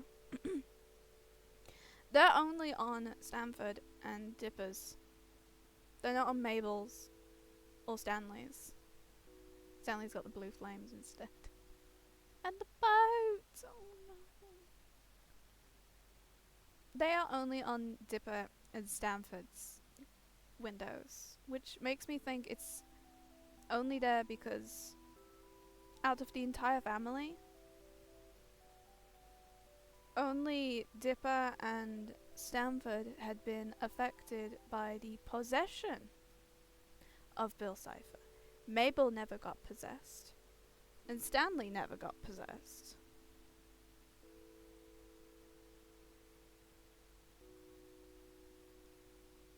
Only Stanford and Dipper, which is why the triangles are out there, which is that's what I think it's there for, which if so, very clever.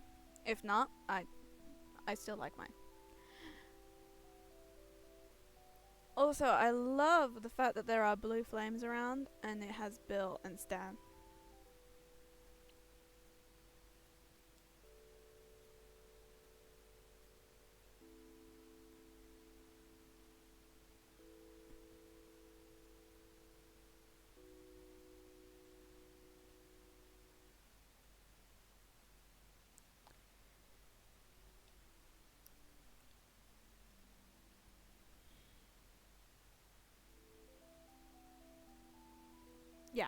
see anything else. Behind you is a plain door. On the far wall of the room is a set of red doors, and to the left and right are old stained glass windows with weirdly familiar motifs on them. Having woken up here with no recollection of getting here at all, you have no way of knowing which door you came in, should go out of, or even what direction you should head at all. And now you guys decide what you want to do. You might want to look around first. And by that, of course, we mean rolling a die to see if we can notice anything. The outcome of nearly every substantial choice we make is tied to the die. Oh god. Maybe I should have gone to Stan. Oh god. Nope, I want to make them happy. May as well. For my dumb self. I'll let you choose what to do here. Smash a window.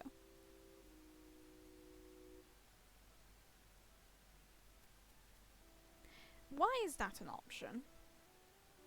Look around. Ford shows you what to roll for the investigation check, and Dipper flips through his notebook, ready to sell what you'll see. Nice roll! Tacked to one of the walls of this room is a note that says proceed with caution, homies.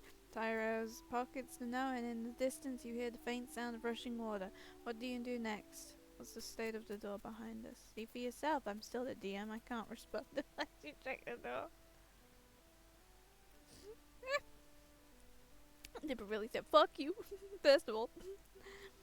Ford casts Detect Magic, and after confirming with Dipper that there is no magic behind the door, pushes it open. The three of you leave through the door. Nice.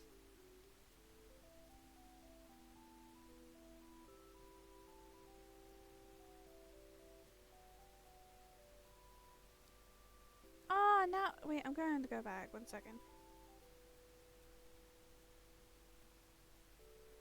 Okay, I can't.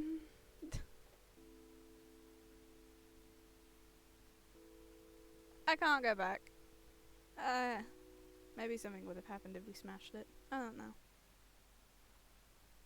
Guess we're not going back that way. Chandelier overhead ignites, casting the room in a warm orange glow and revealing an impressive door on the far wall. In front of it is a large cloth-covered lump. Oh, sweet Jesus. Ah, curse me.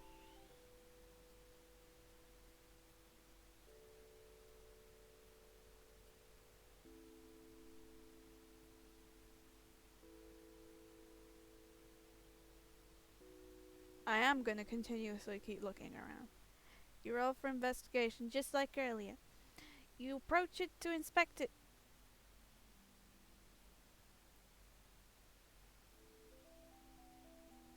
As your footsteps grow nearer, the lump shifts, rising to reveal that it is in fact a goblin. The goblin stands for attention and tries to pretend it was never asleep. Look at Dipper staring. He's like, I'm gonna judge you. Judging you so hard right now. Travelers, I notice thee, and I demand you answer these riddles. I don't! I'm shit at riddles! I thought we established that back with Mothman!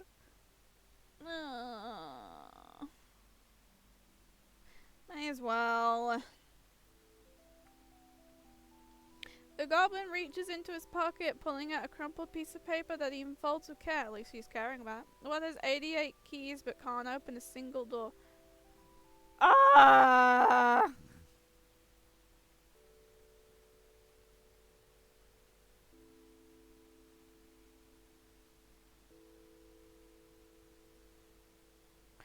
I don't fucking know.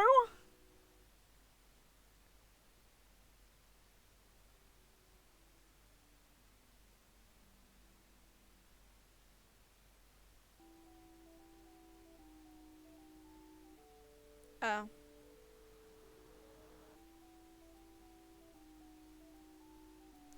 Listen, I've said multiple times I'm not a riddle person.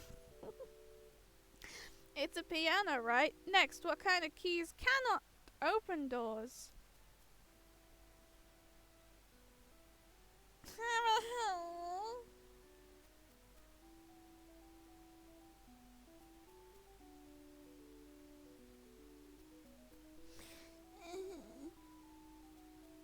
I know I can just press the button and it'll give me it probably, but I at least want to think.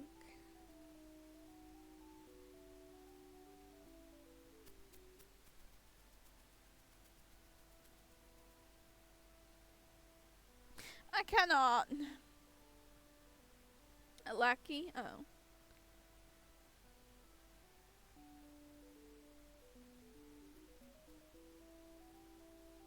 A lackey. I don't know what the fuck a lackey is. That one doesn't even give us an option. And finally, what is the first thing you did on your adventure? Look around. The door is now open to you. Fabulous, homies. Was he the one that put the caution? The goblin steps aside to look at you to let you go through the doorway. And with that, you've cleared my goblin puzzle. Well, a fourth of them. Fourth of them?!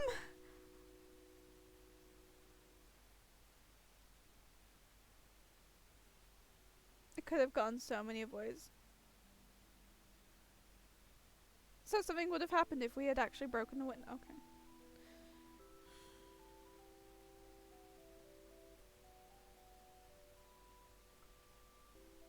Good to know. Good to know. Dipper then beams and you follow his line of sight to realize it's because Ford just gave Dipper an encouraging smile of his own. As soon as you enter this next room, the wall melds over the doorway, sealing you in. Glancing around, the far wall of the room seems to be a bit of a different material and colour than the rest, although it could just be lighting. To the left, you see rows of orbs affixed to the wall. Get the orbs! After inspecting and interacting with the orbs for a few minutes, you come to realize a few things. There are 26 orbs. You can touch them to make them glow. You can only touch 6 of the orbs at a time. Once 7 are touched, all orbs fade to the original color. Each orb is labeled with an integers that run consecutively from 1 to 26. Oh, fuck! I don't know. Looks like we need a password? Fuck me in the ass. If the puzzle is fair, it must be a word we've already been introduced to, one that stands out.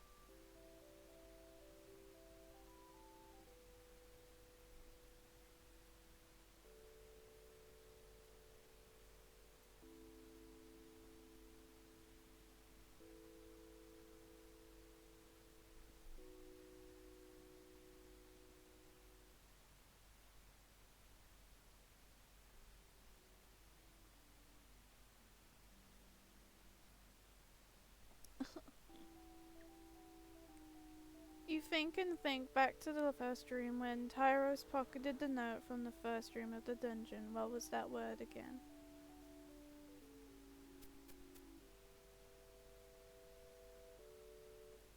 But there were multiple words.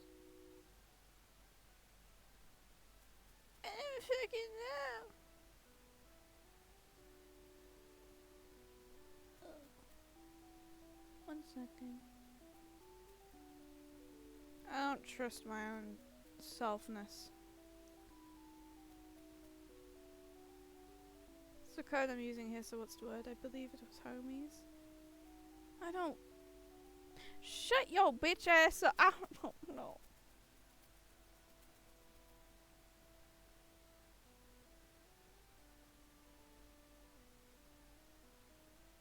I'm dumb. Good. Okay, that's okay. Which orbs do you touch? 8th one, 15th, 30th, 9th. I don't fucking know. A lot of numbers, basically. Oh god. The room rumbles and you turn around to find a green glass door. How long does this session go on for? Walking up to get a closer look, you see that engraved on the door is a riddle. Oh my god, it's Mr. Riddle. Mr. Riddler. This door reads, if you go into the green glass door and you bring a ball but not a bat...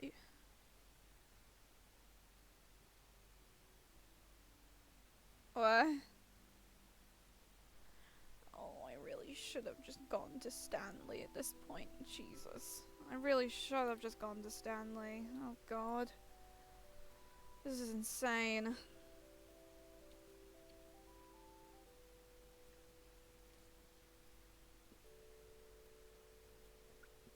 This is stupid.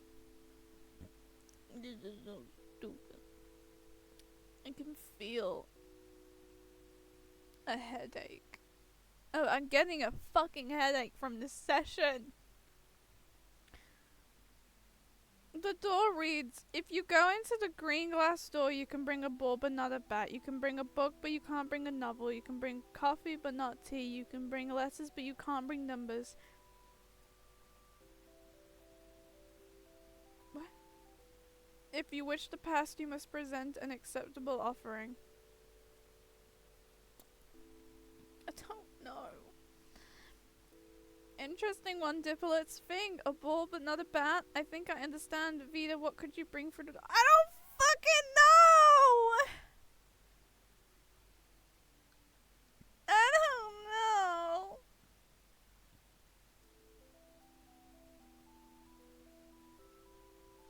I don't know. Let me be. I don't know. I don't fucking know.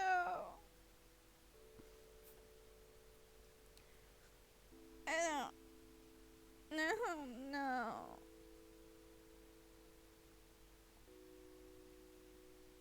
I don't know. I don't. Is this shit I have? Is it?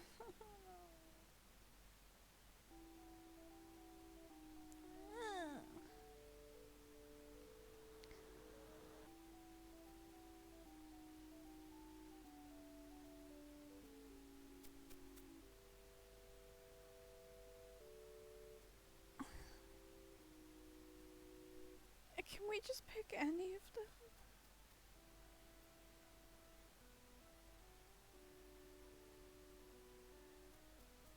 I don't know. I offer my Baron's Book of Spells, and Tyrus offers his cutlass. The door dissolves, letting the party pass through. Okay, that was good.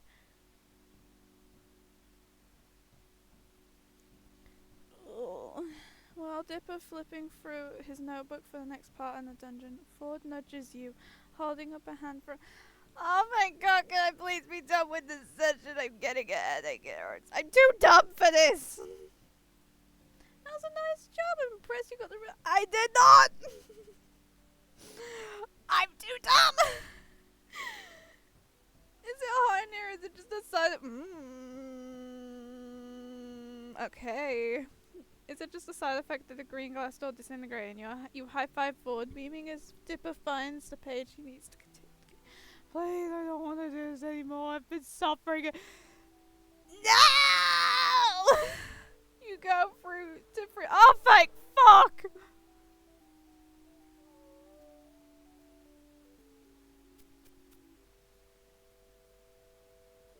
Oh, God. There is the end of the dungeon. Oh, thank you. I'm too dumb for this. Oh, thank you. I cut it a bit down on the fly. I didn't want to make it too long. I would have ran a murder mystery if I planned out for ages, but my tests run have never gone very well with my focus group. What the fuck? Who is your focus group? Is it Gompers? What do you think? Not enough story. Are these games always just short, so what happens next? Oh no.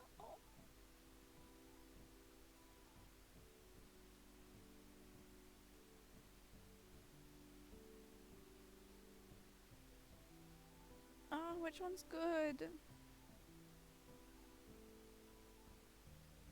I know I'm dumb. I know I most likely would just say the fourth option, but I want to be nice. Oh, thank God, I picked a good. This was actually a transition into the super, yeah! The next Super Plus Centric campaign about infiltrating the Sorcerer's Tower Castle. Dipper shows you a couple pages of his campaign book, but looks to be filled with various dungeon sketches with realistic physics calculations crowded into every spot. I'm too dumb for this. Well, Dipper, I think you did well. It's not easy adding in an extra player on short notice like that. I always write it in just in case. Not completely, but just a few. That's... I would say sad, but that's actually not sad. That's actually very sweet. Ford and Dipper launch into a conversation about dungeon mastering as they clean up the DD and more D setup, returning the game components to their original glossy fantasy box. Never again do I want to deal with that. Ugh.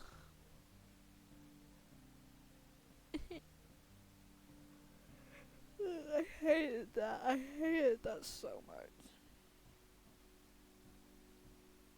They're too fast in practice for you to figure out how to help, so you just pick up the dice Ford lent you and return them to the original velvet bag. Dipper leaves to put the DD and more D box back upstairs, and then it's just you and Ford. Vida, you did well for a first time. I did fucking not. I'm too dumb for this. Please, never put me in this scenario. I'd suck at this. I'd take you into a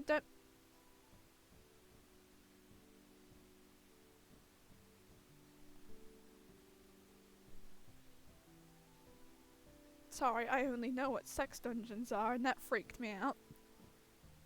I mean, yeah, you got. I mean, he didn't think that through either, did he? The fool gives you an embarrassed smile, but you're already smiling at him yourself. I know what you mean. No, I don't. A call comes. Oh god, I've got the hiccups. Please send help. Oh no. Oh no. I got the hiccups.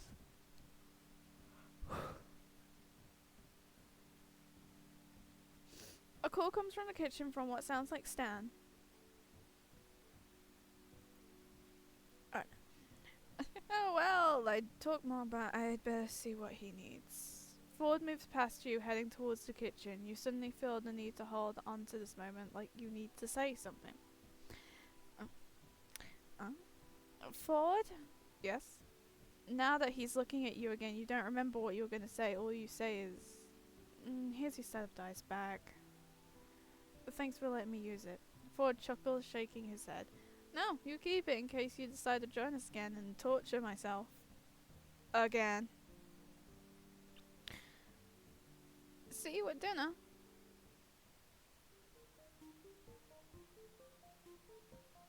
How am I doing? How did I do well? The entire DD and more D session has given me a headache.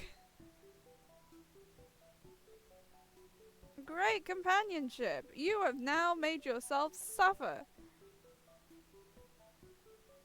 Just to get more romance.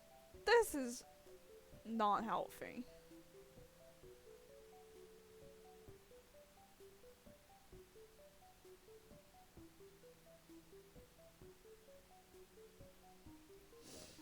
This isn't healthy at all. Why am I doing this to myself?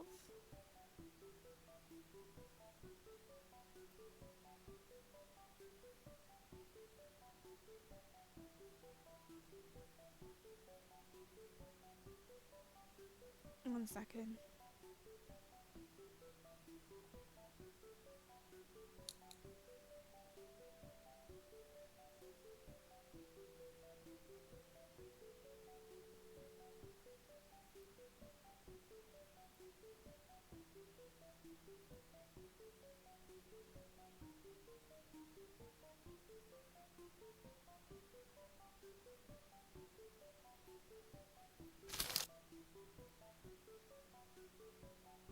Ugh. Never again. I am never torturing myself through anything related to Dungeons and Dragons ever again, please. Why does she draw forward like that? You felt Billy.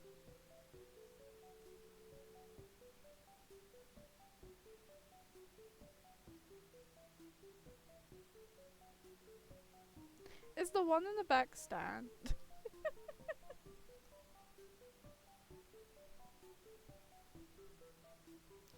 Huh.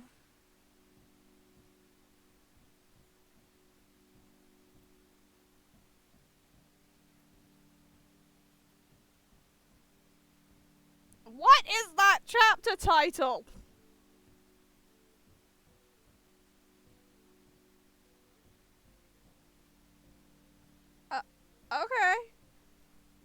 I didn't realize we were getting married this soon. Okay. Okay. We'll do. I'm not kidding. It is literally 1 p.m. and I'm still yawning.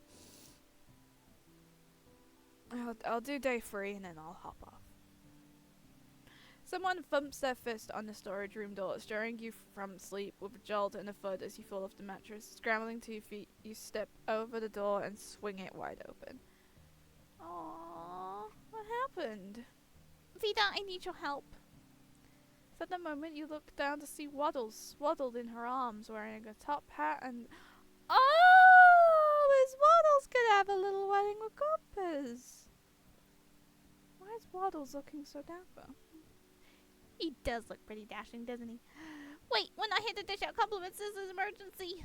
A love emergency. Mabel stares at you with wide eyes, her little arms unmoving as Waddle attempts to wriggle free from her grasp. This kid's stronger than she looks. Okay, remind me not to piss her off. Knowing Mabel, this could mean she has a new crush. From what Dipper's told you, she's still deeply rooted in her boy crazy face. Or she desperately wants to wed Waddles with some unsuspecting critter outside. Waddles and Gompers are renewing their vows today, and I can't find Gompers to put his gown on. You gotta help me find him. You weren't actually expecting your second guess to be right. Okay, wait, Mabel, just calm down for a second. But we have to find Gompers. The ceremony's in 20 minutes. Oh no, this is an emergency. This is very much an emergency. We need to find Gompers. Oh no. This, to me, is a very big emergency as well. Waddles wriggles himself free and runs down the hallway to freedom. Freedom! Ignoring Mabel's shriek of protest as she chases him. You're compelled to go back to bed, deciding that this is almost definitely a dream, but jog after Mabel regard. No, this is important. Far she blows, bitch! There she goes! She just leaps over Dipper, who's sitting on the floor with a large array of graph paper and chewed pencils. She runs to the back door, suspiciously open, after Waddle's snorting self, yelling at him not to lose his tie. What, Mabel, what's going on? Waddle's wedding Gompers? You're a little out of breath. Mabel's fast. Dipper smacks a hand to his forehead, dragging it down to his face. Remembering, of course, she's told me that they're renewing their vows or something. They got married last summer, but she misses the pizzazz of weddings. Dipper looks nonplussed, but you can tell he's at least a little invested, as he should be. That is his sister. Are you gonna help her with whatever that was?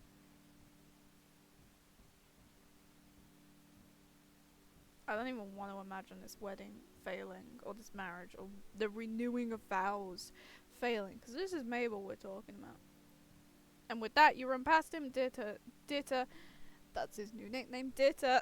Dipper stutters, a surprise growing fainter as you head outside. Mabel's already a ways away when you burst out into the shack's backyard. Fortunately, Stanford are nowhere in sight. You're not sure what you'd think of them finding you searching for a goat bride as Mabel calls out to lure Gompers home. Come on, Gompers! I already booked the second honeymoon. The caterers are gonna be mad. Runaway brides are so cliche. Ooh. Okay. She's seriously invested in this farm critter marriage. That or she's watched way too many dramatic romance Oh, both. Gompers, come on, pal. Where you at? You hear Dipper head towards Mabel to help her look, so you veer opposite, opting to cover more ground in search of the runaway goat bride.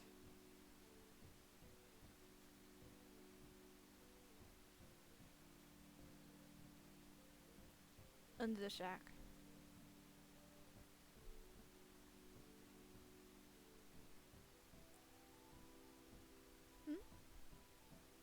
Oh, hello. Hello, little bug. You duck onto your knees and look under their house. There's a large hole that leads somewhere underground, but you figured Gompers isn't down there if that's for the if that's Ford's illustrations basement Dipper gushes about. You walk backwards and put a hand to your brow, shielding your eyes from the sun as you search the scaffolding of the shack. Nothing. You continue walking to the side now until rays of sunlight obscure the view above the sign for the gift shop. I am not even going to try. A cloud glides overhead to block the sun. You're able to look up higher, seeing the misspelled lettering and various wear and tear in the roof, and a small billy goat munching on part of the weather vane. Wait. Hey, Mabel! Yeah? You point up at the roof at Gompers. Here comes the bride. Mabel shrieks, Gompers! And fucking sprints to the gift shop, slamming the door so hard the open sign flips to close. There's a silence for a moment, then something flips open on the roof's small balcony, and Mabel pops out from underneath, climbing up onto the roof and attempting to coax Gompers down. I'm more surprised that the goat got up here. There's a ladder up there. There's a ladder up to that little balcony thing inside the gift shop, and it's pretty cool for fireworks. Mabel pulls a sandwich from her sleeve. You can't help but imagine what else she has up there. She's got a trick up her sleeve. And waves it in Gomper's direction, and he trots towards the balcony, hopping down to Mabel's level and snatching the sandwich from her hand. She grabs the goat and heads back down the ladder into the gift shop.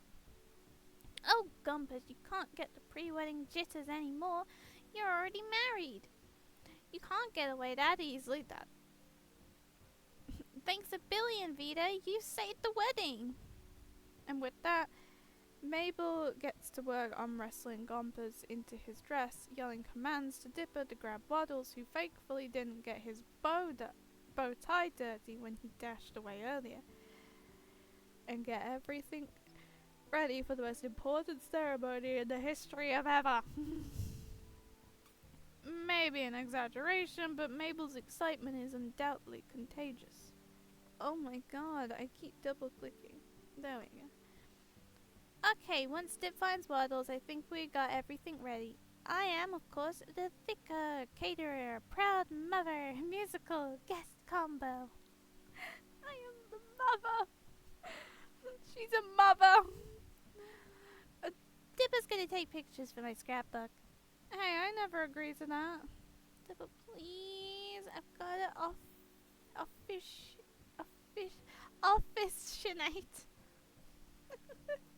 Do you mean officiate?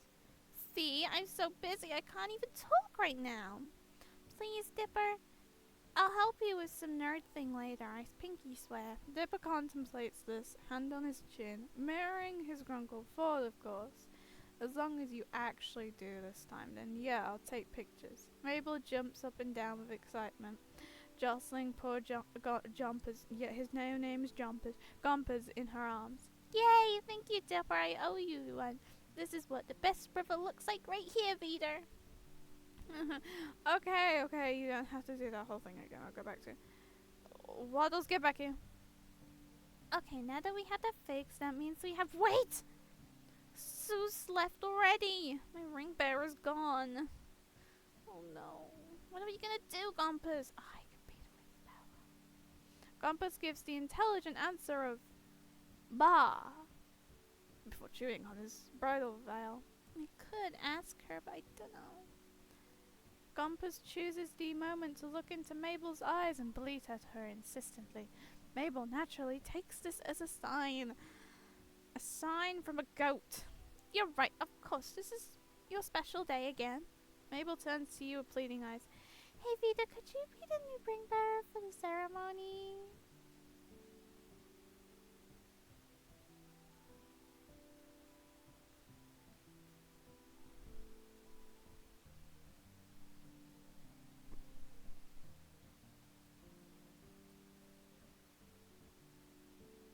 I'm very invested in this partnership, Mabel. I gotta see it through. Mabel beams, obviously very pleased that you're taking this as seriously as she is. Thank you, Veter. Now let's get this show on the road, or this wedding on the backyard. It still works. Mabel runs back in. I keep double tapping. Can I stop? Yay. Mabel runs back into their house, and you hear her thudding upstairs faster than a hungry Waddles. Gompers, thankfully, still occupied by half a sandwich Mabel taunted him with, stays put.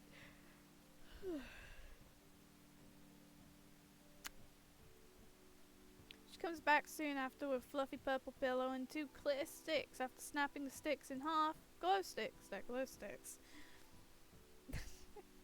She curls them into small bracelet-sized rings. Aww. Aww. These are so much more fun than rings. Plus, Waddles can put it on his tail with super hands. Oh! This is so cute. Waddles oinks in agreement. In his mad dash out the house, he lost his top. Oh no! Hold your hands out, palm up, and get down so you're not as tall. They can't put the rings on each other if they are hot if you're up there. Yeah, good point. Yeah, good point. She's got a point. You duck to your knees in the dirt and Mabel turns your hands palm up, reverently placing the pillow and the glow sticks atop them. Aww.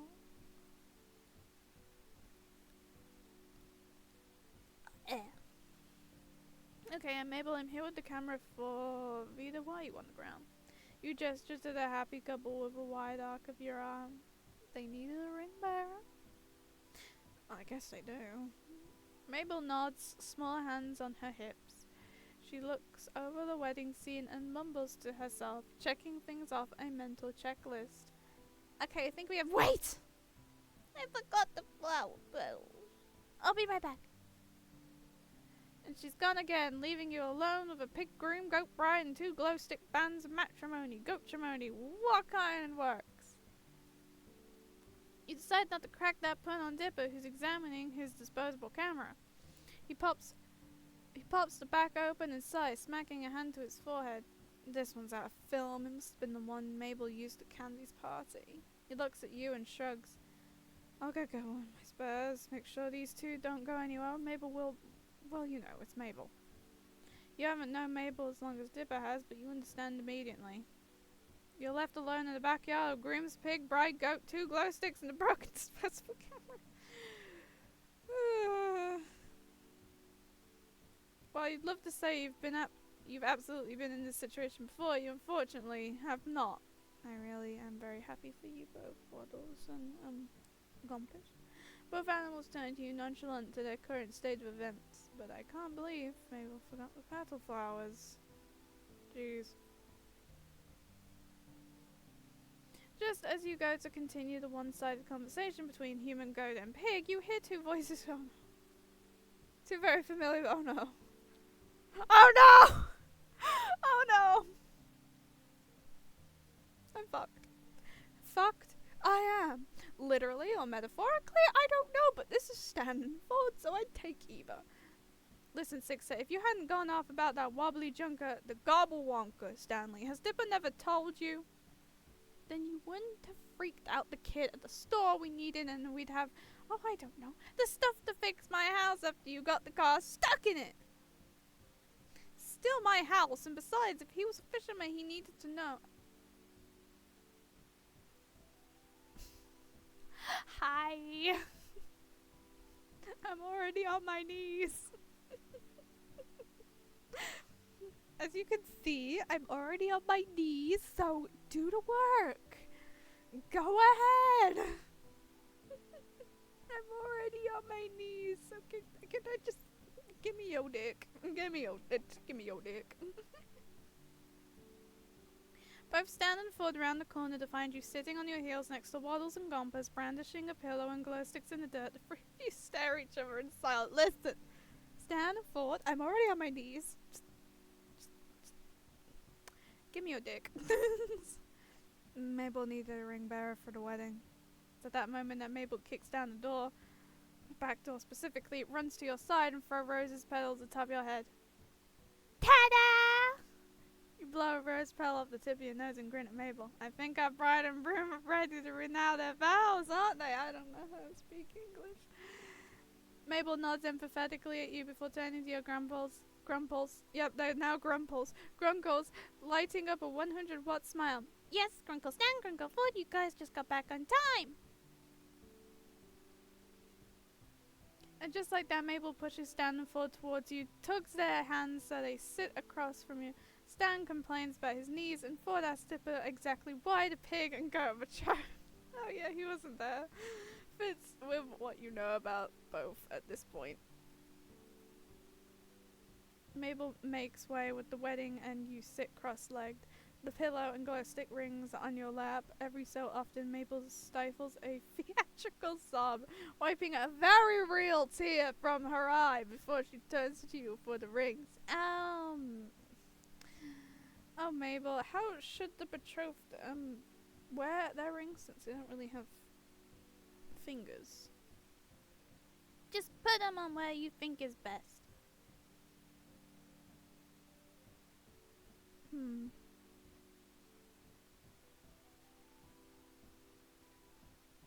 We want to make Waddles oh so adorably handsome. Ta-ta-ta-ta-ta. You get up and promptly crouch down in front of Waddles and Gompers, playing your ring bearer part very seriously, as you should. A glow stick ring goes onto one of Gompers' horns, and you place the other on Waddles' little tail, on his rear, his little butt, hanging off his the bouncy tail. I now pronounce you husband and husband. Again.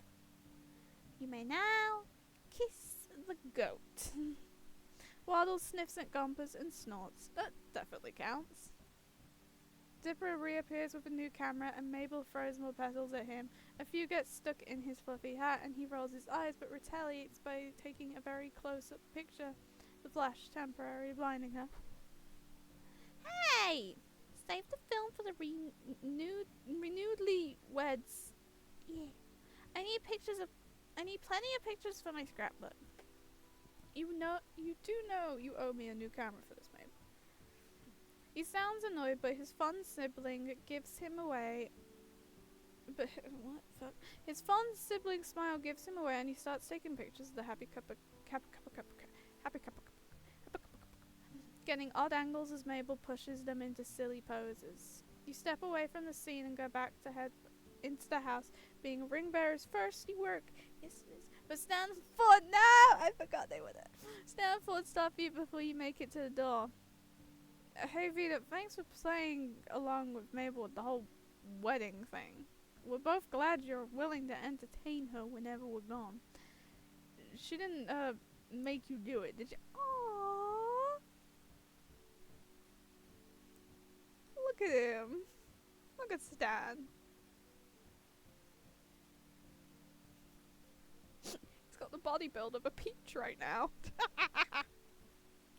Oh no, she didn't. She needed a ring bearer, so I stepped up to help. Stanford arch matching brows at you. Don't she?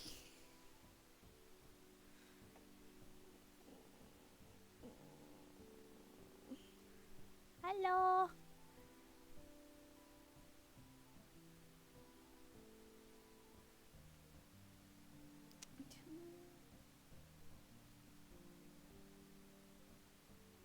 Don't look at me like that. I swear.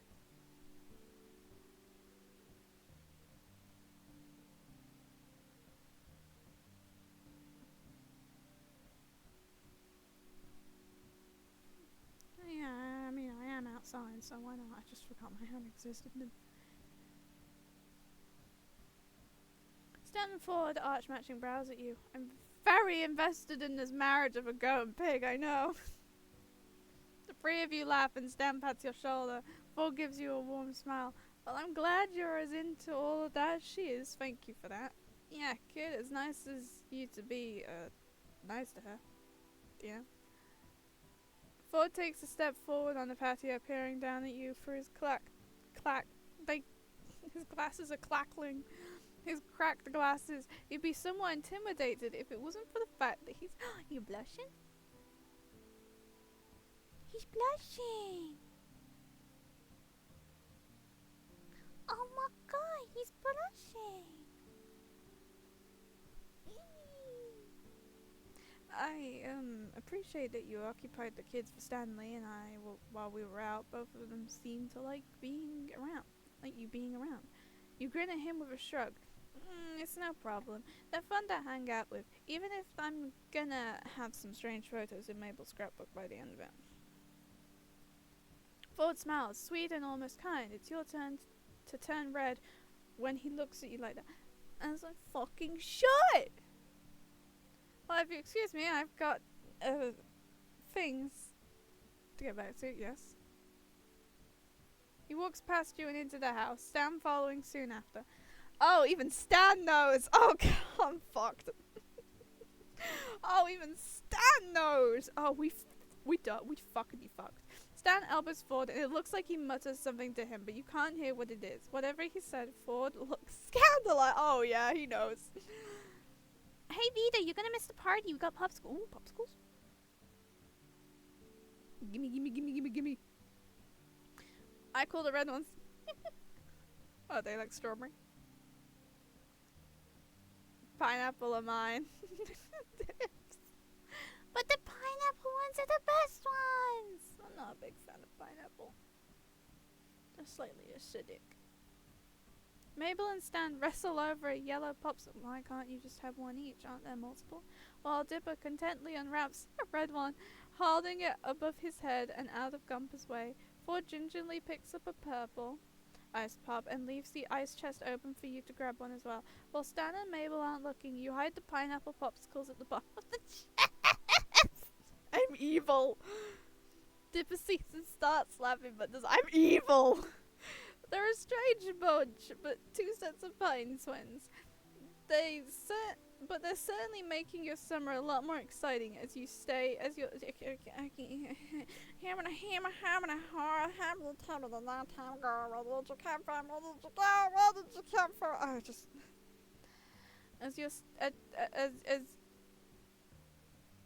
as your stay at the mystery shack continues. Your wreck of a car sitting outside in the heat of the setting sun. It's another day of the summer, but nothing to do but wait. Your schedule is surprisingly clear today. Ford usually has something going on for you to help. No, the day isn't over. Okay. To help with, and if not, Stan, Seuss, or the kids do. Who do you want to find? I want to find Ford. I want to find Fordsy. I am doing his route after all. I may give a fuck about him. You pass through the living room and Mabel spots you from her seat at the table. Vida! I was hoping I'd see you. Come on, I want to ask you something. Mabel points down at the table with a raspberry pink coloured pencil. That's an oddly specific colour. Her art supplies scattered across the table lie across various sheets of paper with brightly coloured doodles and lots of glitter. What are we doing? What we doing?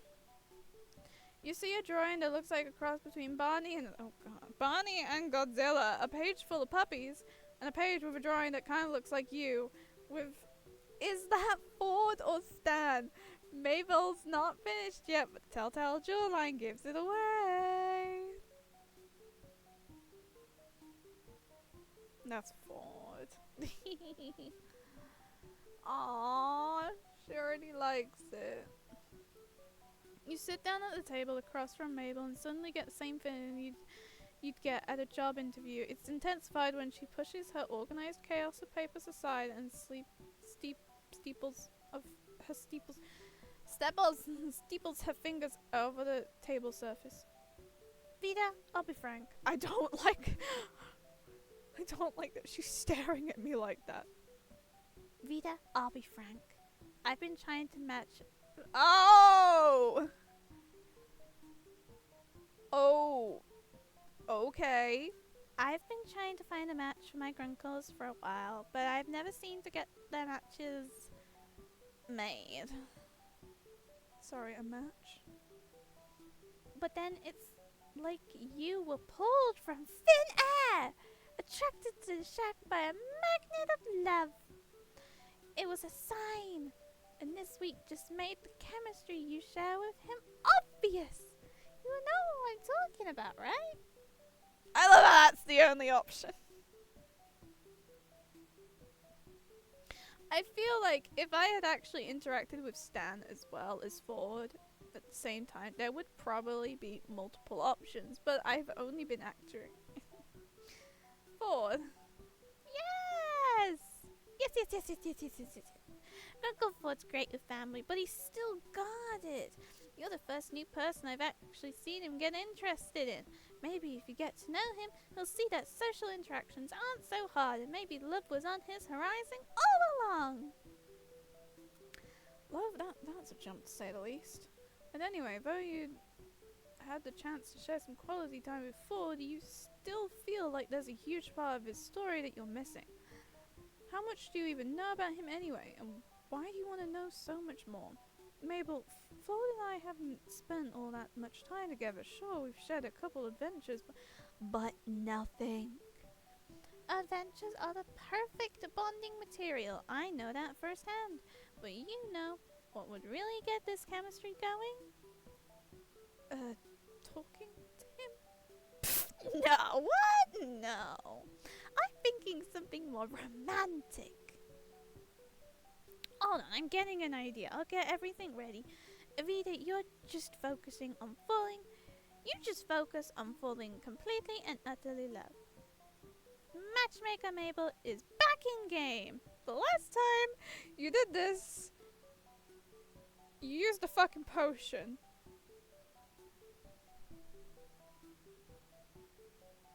Sure, you were met with consequences, but I don't trust it.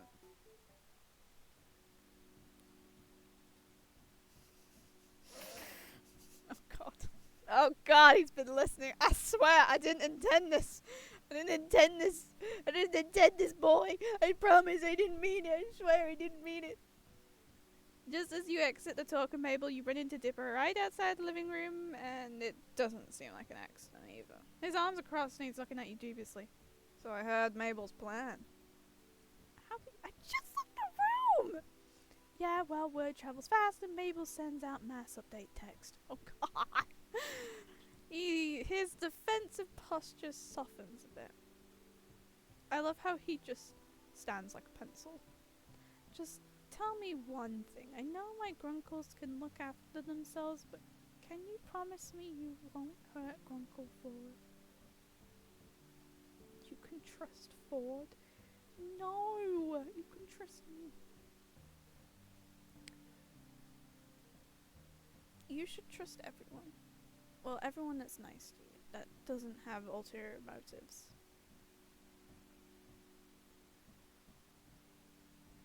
Okay, Vida, I'm remembering that. A text notification sounds and Dipper checks his phone. And be ready at any time. Feel ready? Oh god. Oh god. Oh okay. And be ready at any time for your date with Grunkle Ford. Oh no, Mabel, what are you doing? Oh god, oh god, oh god, oh god.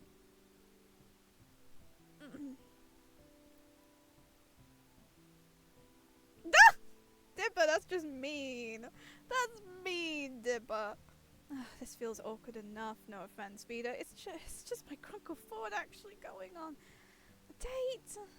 Do old people even date? Oh god, yes, they do. I hope Mabel doesn't ask me for my help tomorrow. I mean, I have enough trouble trying to date for myself.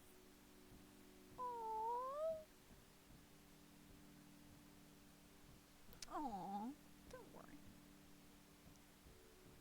I mean, you've got possibly a chance with Pacifica. I don't know. Mabel calls down from upstairs. Hey, Tip Top! I'm gonna need your help tomorrow. Well, never mind. Oh, you poor soul. During the next 2 days, you, Ford, and Dipper get further into DD and more D campaign. Oh, thank God I don't actually have to participate. I would actually suffer. You left off on. And you have time to flesh Alex out to complete Tyros and Vernon on the team. Dipper tells you the 3-person troop is particularly small for a D. Oh god, I'm yawning. Oh. Okay, Dipper. But you've been getting the hang of the game mostly from taking advantage of 4 helpful nudges in the right direction. Yeah, because I'm dumb. You've noticed Ford staring at you during the game sometimes, and you can't deny that you've been caught doing the same after your chat with Mabel. You're on edge in wait for her to pull something out of her sleeve, like last time. Literally. Every time she bursts into a room with fistfuls of crayons, you jump at least a foot in the air. But you've been doing your best to pretend everything's normal, or at least as normal as it gets in Gravity Falls. You ventured out into town earlier today and did some tourist-worthy exploring and ran into the Pines family at Greasy's diner about an hour later. According to Giddy Dipper and exasperated Ford, a door to another plane had appeared in the fridge instead of food. Post-documentation and inspection, a lot of skeptical squinting from Dipper and complaints from Stan, Ford had suggested they all just waited out. It was gone by the time you got back. You secretly hoped to catch a glimpse, but when you asked Ford about it, he assured you it was nothing special, bitch. Wouldn't even have ranked among his top 10 bitch. He said, pushes his glasses up his nose. Pussy! After that series of fridge-related events, the shack fell quiet. Dipper ventured out with his camera equipment off to film something amazing and stands in his office checking in with his sources, whatever that means. Ford's a pussy. Oh, hey. You heard nothing, I swear. Uh-huh. I swear I didn't hear... I said nothing. No. What? I said no, I said nothing, I swear. That leaves... Oh god, there's something in my eye. There we go. No, wait, still there. There we go. That leaves you and Ford both intently reading on the shack's patio. It's warm and comfortable, yet the overhang shields your eye from the blinding summer light. You glance over at Ford. He looks calm and collected, same as he's been all week. Conversely, you've been a little nervous around him ever since Mabel interview. It's not that you haven't thought of him in that light before, it's that you never planned on actually trying. Mabel fault. You can always ask Mabel to call off the matchmaking thing after spending the past couple days convinced that Mabel was going to spring an unavoidable romantic situation on you at a moment's notice. You'd rather not live with that kind of anxious anticipation. Mabel, look what you've done. You've made my paranoia worse.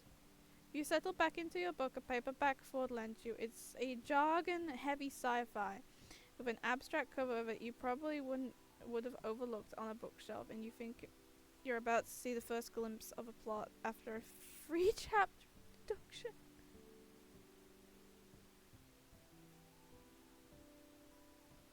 What the fuck? You go to turn the page of your book, but the back door slams open and Mabel explodes onto the porch, armed with oven mitts and an apron. What? Oh, look, she's in a little apron. Oh, I thought she was holding it. Oh. Vita, Grunkle Ford, I need help and I need it now. Ford sits up with a wide-eyed look, fixing his glasses that had been startled off the bridge of his nose. What is this? Something burning? Something burning in the kitchen? I need help baking.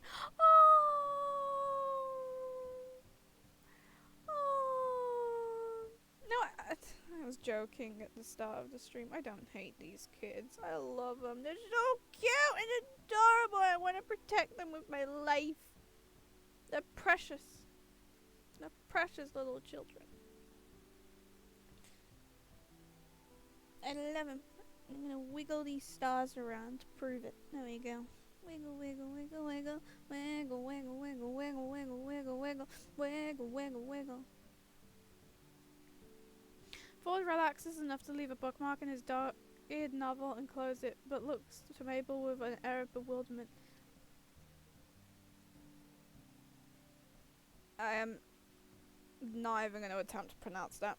Granda's throwing a party for Marius when he comes to visit, and I volunteered to make cupcakes, and I was like, yeah, I can totally bake a batch of cupcakes, but as it turns out, smoke unfolds from the back doorway, inevitably followed by a screech of the fire alarm inside. Oh no.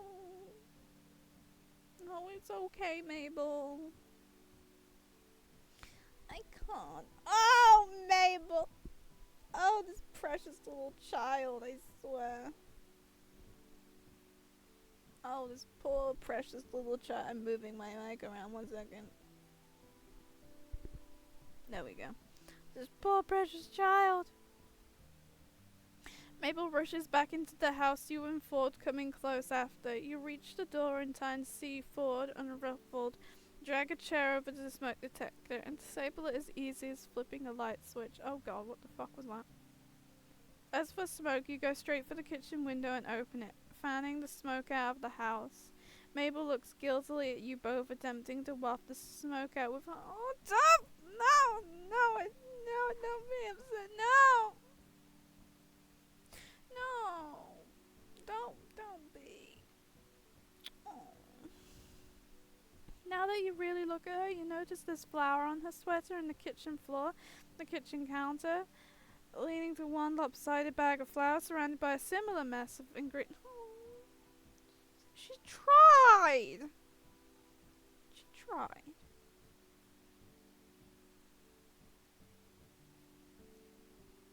Legally.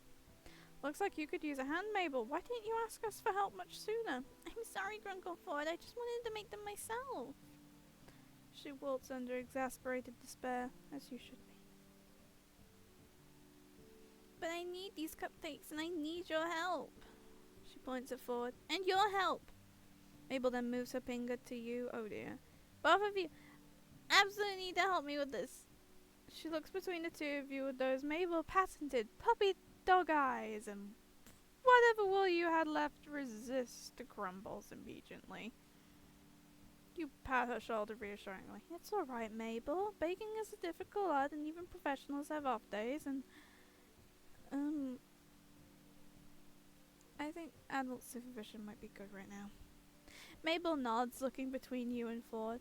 Well, it'll be easy peasy with you and Grunkle Ford helping me. You look to Ford, and Ford just looks questioningly to Mabel. Why would you need both of us? Because we need to make like a bajillion of these. So many. This is a huge party. Plus, the more people that make them, the more love these cupcakes will have. There needs to be so much love in these cupcakes. Damn, her and Pinkie Pie would get along so well. It doesn't. Please, Grunkle Ford. You and Peter are super conveniently the only ones who can help me. Maybe Dipper. He's out filming. That is true. You won't be back till sunset. It's gotta be you two. Also stands out, and honestly, I don't trust him after those stand cakes. Ford glances hopelessly out to the hallway for one moment, and Mabel gives you a conspiratorial wink while he's not looking, and then it's oh, for fuck's sake, Mabel! Did you burn these on purpose? Genuine question. This is your match.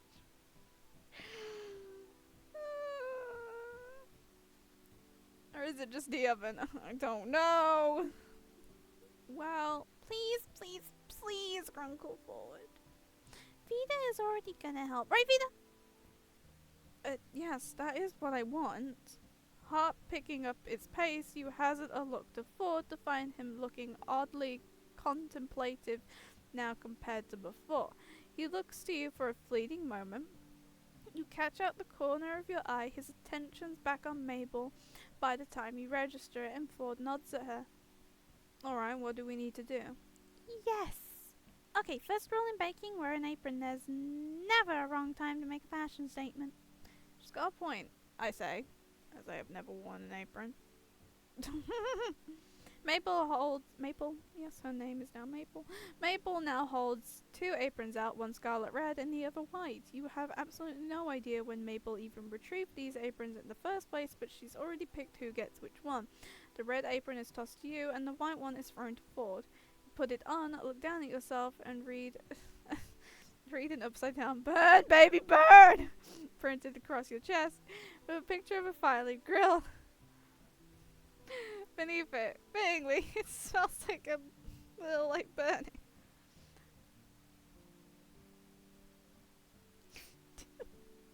Ford's apron has some green text you didn't quite catch, but as he loops it over his head and ties it, you can read it clearly.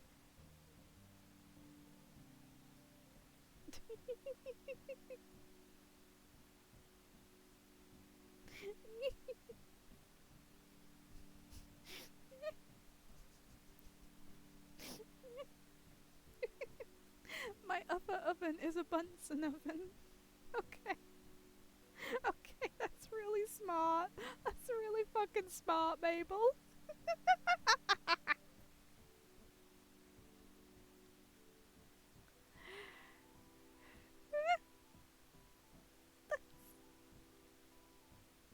That's really fucking smart, Mabel.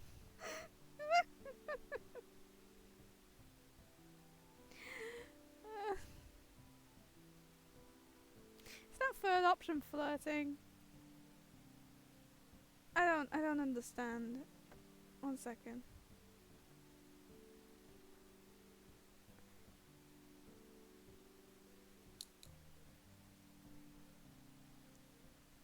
What do copper and tellurium have in common?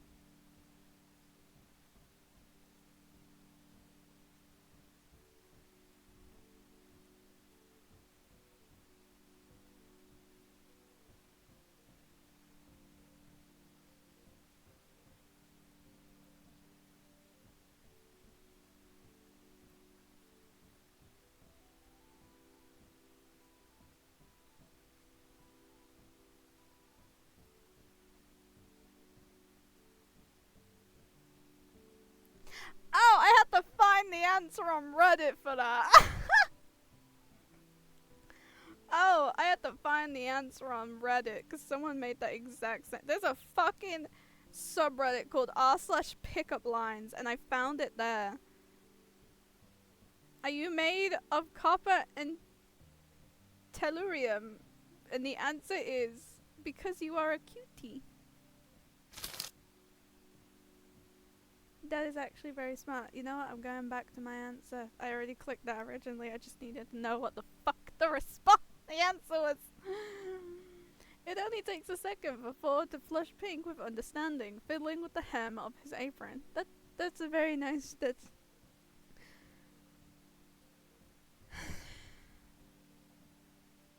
You know what? That's clever. Not the pickup line. His goddamn apron. His apron is so clever.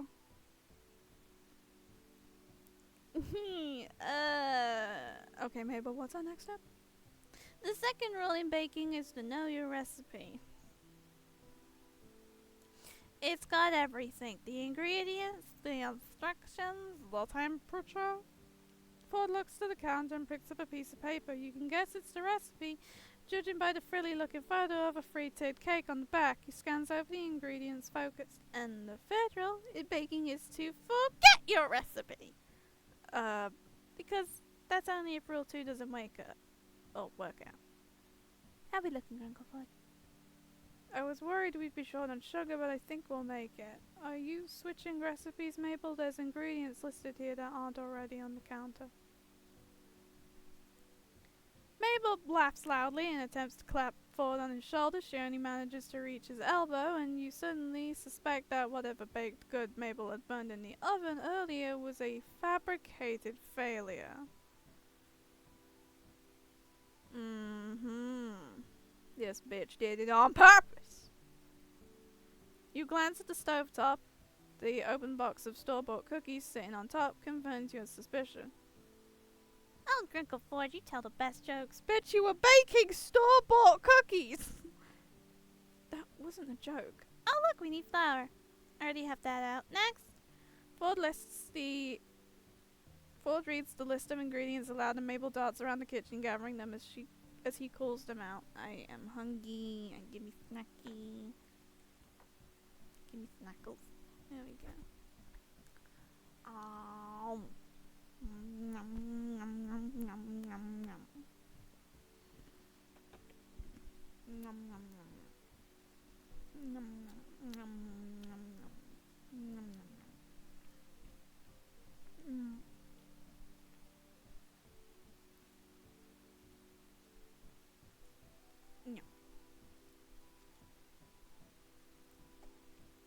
You set to work finding the utensils Mabel needs, searching through unfamiliar drawers she points out to you. After opening every cupboard, you come up with an array of mismatched measuring cups, 2 half teaspoons, and a dented tablespoon. How was this one dented? Can someone tell me?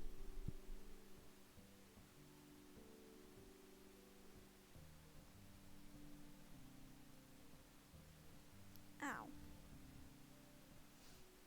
Good enough. How many cupcakes do you need for tomorrow, Mabel? At least 100. You give her an undisguised look of incredulity, and Mabel sends back a series of gestures telling you to go along with it, pointing at Ford's thoughtful face and mouthing, "He bought it. He bought it." Since the recipe makes 20 to 25, we...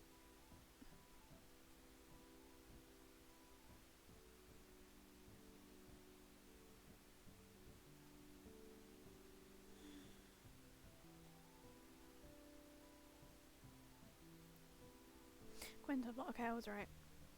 My brain was trying to figure out which one was which, and I kept thinking it was quad as 4. Okay, I was right. Okay, thank God. Why is this visual novel making me do fucking math?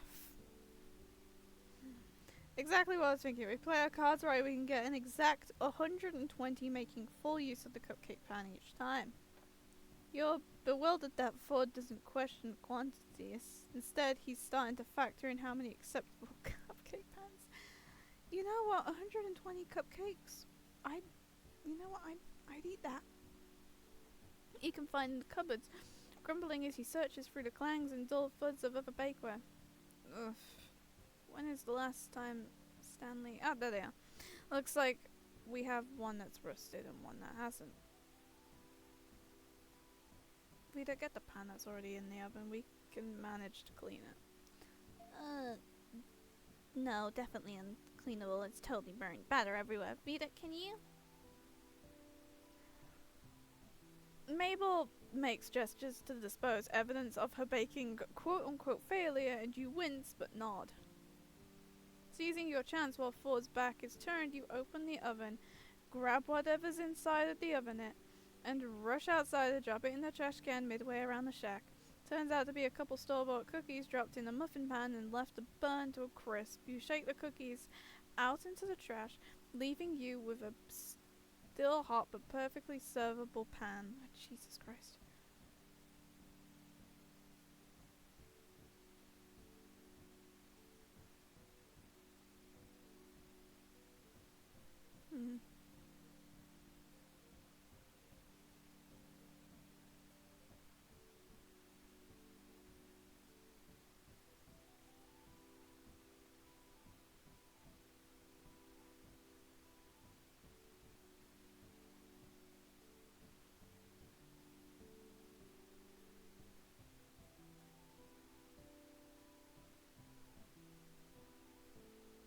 You return to the kitchen.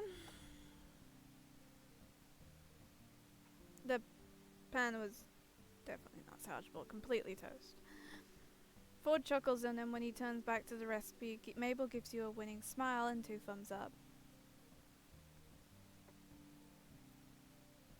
Okay, it just wasn't clicking the first time. You see that Ford has brought a mixing bowl out while you were gone and wiped away most of the excess flour from the counter. He settles back into the role of recipe reader now that you're back. I've already turned down the oven to the correct temperature. Mabel notably doesn't look sheepish in the slightest, still grinning in front of the mixing bowl. So our next step is to add butter. I'll measure it out. And so you settle into a rhythm. Mabel measures ingredients, tosses them in. Ford reads out the recipe, pausing occasionally to balance out Mabel's haphazard method of throwing items into the bowl, and you mix everything into a suitable batter. 2 ingredients later, you notice that Ford rolled his sleeves up to his elbows as he works. You could get used to the sight of him like this. Oh, sexy. You don't notice Ford returning your stare until he clears his throat. Apparently your ogling lasted just a moment. Oh, you know what? I'm not ashamed. I'm not ashamed, bitch. I'll stare all I want. Look at me, bitch. Vita? Yeah? I just added the first cup of flour. You can stir it now. Oh, right. I can eat the batter as is, bitch. Ford adds another cup as you stir the ingredients together, trying to ignore how red your face feels. Mabel is just absolutely overjoyed. Oh, look at you two working so well together. It's like you don't need me here to be perfect. Okay, bitch. You know she's talking about my matchmaking, but Ford doesn't take it that way. That's not entirely accurate. You're an essential member of our baking trio. After all, who else is creative enough to come up with a unifying theme for all these cupcakes? He has got a point!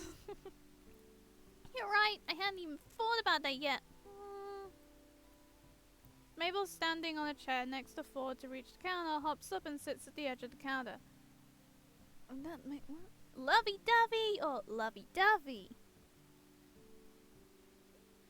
What's the difference? Is one just more romantic than the other? I can't decide.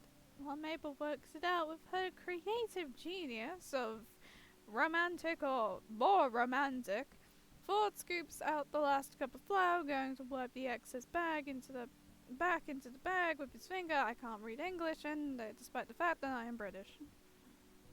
Wait, I have the perfect idea. She lifts her arm in triumph, promptly sends Ford's heaping cup of flour flying.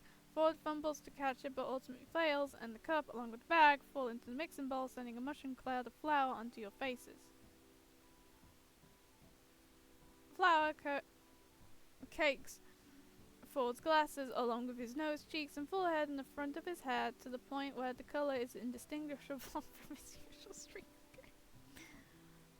Mabel, thankfully sitting to the side at her perch on the counter, only got half covered in the explosive flour, even though she's already got very explosive flour all over her sweater. Oops. It's okay. Here, take this and dust off the flour. Mabel attempts to brush flour off his sweater as Ford takes off his glasses, blowing puffs of white from the lenses and wiping them clean off the hem of his turtleneck. He manages to clear most of the flour off his skin, but he missed a spot. Ford. I'm fine. I've had messier wrenches in my time than a bit of flour. No, that's not it.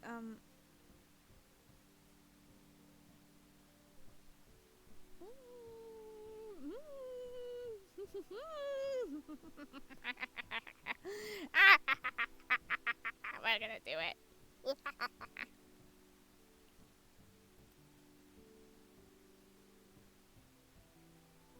I want to pet your fluffy hair, good sir. Pat, pat. You reach over to brush it out. Ford gives you an uncertain expression, but stand still, letting you connect. Your fingers only run it through his hair for a second, but it was enough for you to register how fluffy, yay, it's fluffy, and flowery it is. You can't help smile that. You can't help it. You can't help the smile that tugs at your lips as you finish. You just had some flour. Did I? Yes. Look at him. Wait a second.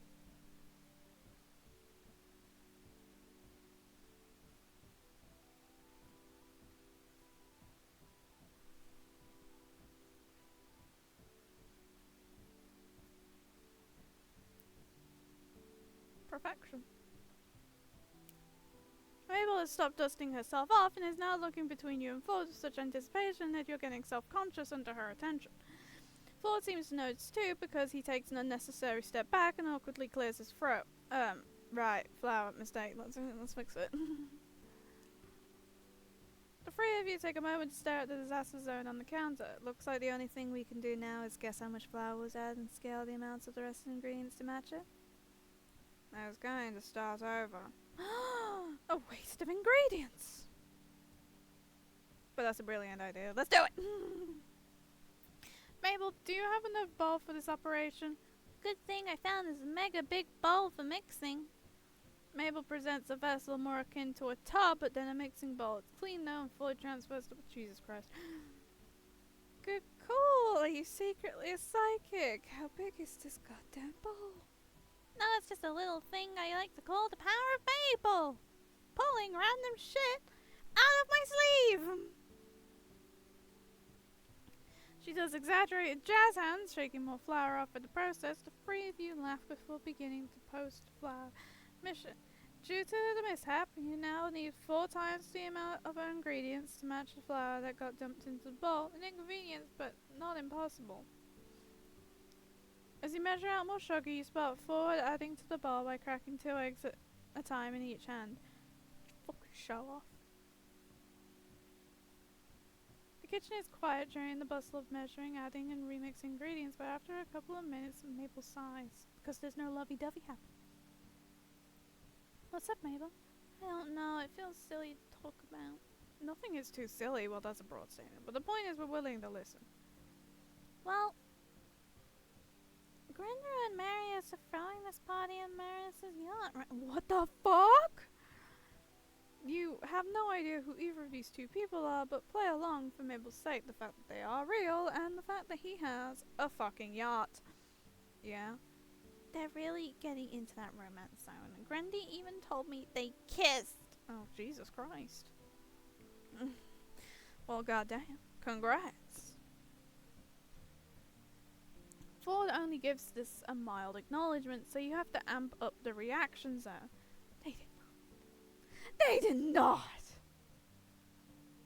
No! We must play along with the child. No! They did so, can you believe that? I seriously cannot believe that. Not at all! No. Ford looks lost as he continues to mix the batter together. He's like, what the fuck are these women doing? I'm really happy for Grinder, I am, but sometimes I feel a little jealous. Grinder's like one of my best friends, but I don't get why I can't be happy for her without feeling this way.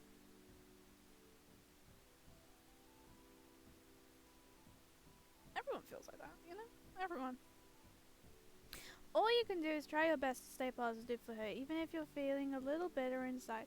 And just so you know, just know that eventually this feeling will pass. Really, everyone gets this way, even with friends. It doesn't mean you're a bad friend or anything. Thanks, Peter. But anyway, if this is about romance, Mabel, you're only a teenager. You might feel like you're watching your friends get married and settle down so quickly, but that doesn't start happening until you're 25. At minimum. For normal. Normal. You're a wonderful girl. Oh, wait, no, that's me. No, fuck shitballs. Fuck shitballs.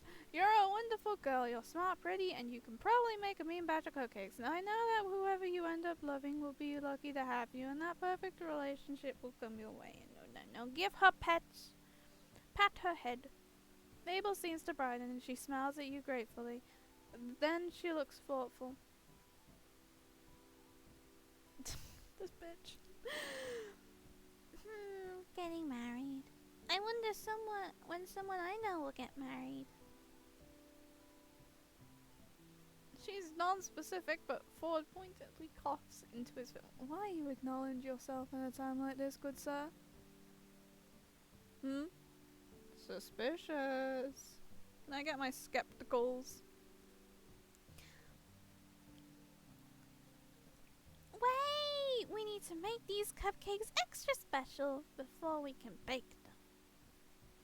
I thought they already were. Weren't we going to split this into 3 parts, add food color, and marble them in? No, that's just special. I'm thinking extra special. I'm thinking explosion rocks. You mean that tiny candy that makes your mouth all tingly? I fucking hate that candy. I hate that candy so much. With my goddamn life. Hate it. Exactly. I'm gonna go grab my supplies, and I'm gonna go fucking die. Mabel dashes out to get the candy, leaving Hugh and Ford alone in the kitchen.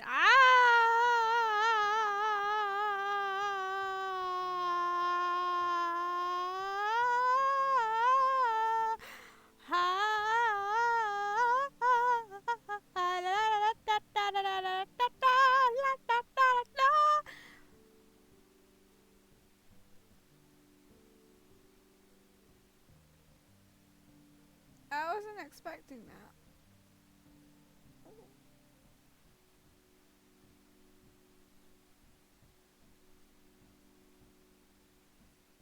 Hello. wasn't expecting that. That was a jump scare. Not a bad jump scare. That's a very nice jump scare. I like it. Normally you'd expect the atmosphere to turn awkward, but you find yourself anticipating something instead. You give Ford a smile. Yay! Good job calculating how much we need to salvage the cupcakes. Ford laughs, leaning back against the counter. Oh, I just eyeballed it and adjusted based on the batter's apparent viscosity. No calculation. Fuck! Well, I couldn't let all our hard work go to waste after you suggested salvaging it. Bitch, you were originally suggesting to throw it all away. Like a pussy. I don't get it. You wanted to start over. Well, I had a whole plan in mind. We were gonna quintuple the recipe, and now it's more like octuple. But I think this was better outtake now that I think about it. That was the last of our flour. Wait, damn, Stanley needs flour for pancakes this week. Would he take cupcakes for breakfast instead? Gonna have plenty extra. Knowing him, I think the probability is very high. Hey, I don't know how long we have left of, I think it's day 3. I'm making cupcakes with the 2 of them. It's so fun. I have snacks, because these cupcakes are making me hungry. Yum, yum, yum, yum, yum.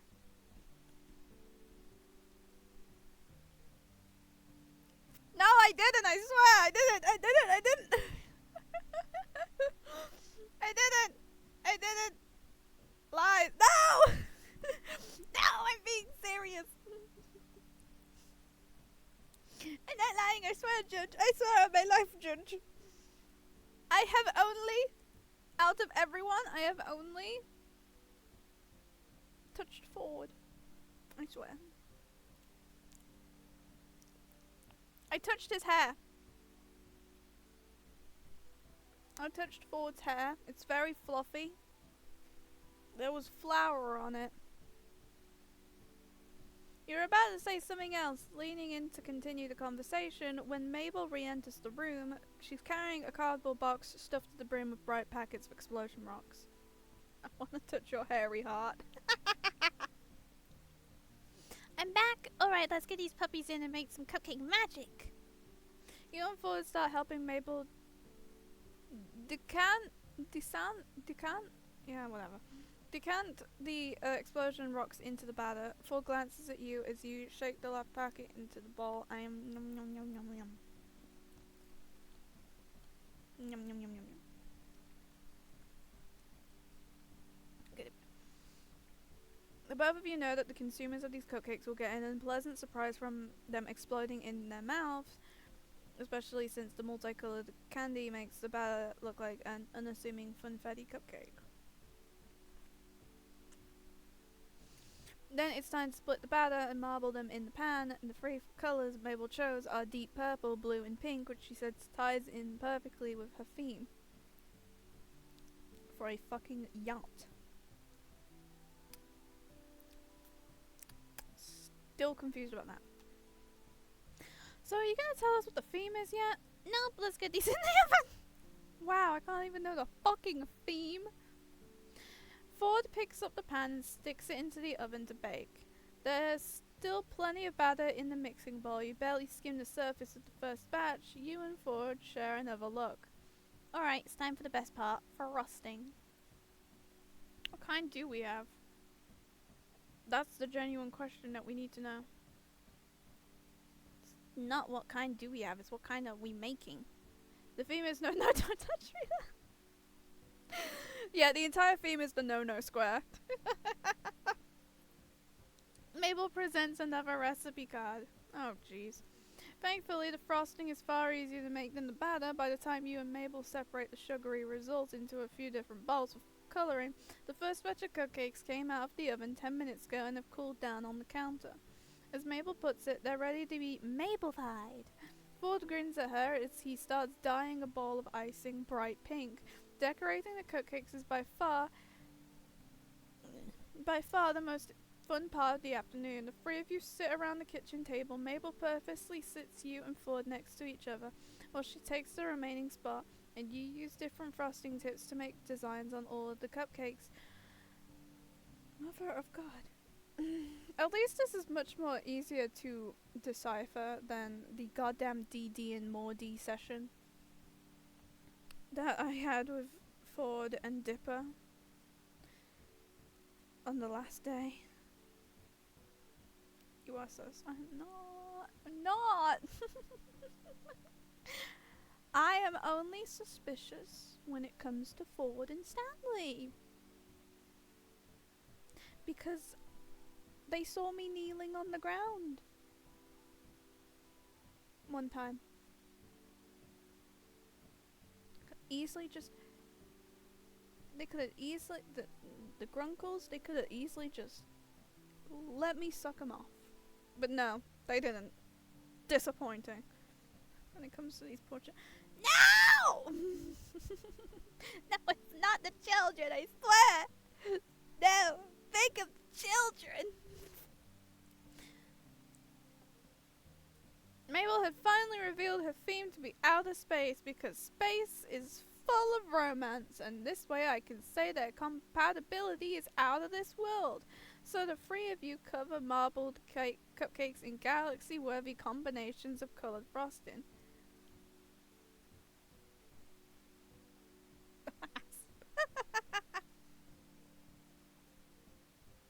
Ford, to put it simply, is delighted by the theme. You're pretty sure the constellations he painstakingly iced on his last 25 cupcakes would pass as illustrations in a stargazer's guide. Jesus Christ, he did all that just for them to be eaten. Did all that just for them to be eaten by me. I'm gonna eat them all. In the middle of completing a second... What? Orion? Oh, is that like a constellation? Ford gets some icing on his face. A drip of blue somehow made it onto his chin, probably from testing the icing to make sure it tasted good. It did, of course. Mabel kicks you from under the table. Bitch! She just assaulted me! Ugh! Ow! Shh! She nods her head at her grunkle, giving you a meaningful look that Ford completely misses. He wipes most of it off, but now there's a streak of blue on his cheek.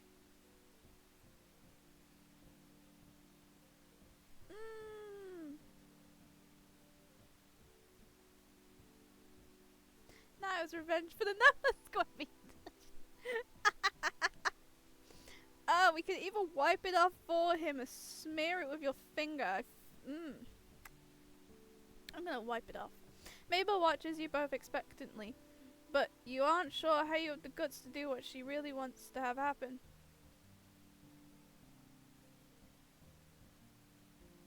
No! No, that was apparently the wrong one! No, go back. That was the wrong one. Fuck. I want the good one. I want the one where I actually go along with her plans. There we go.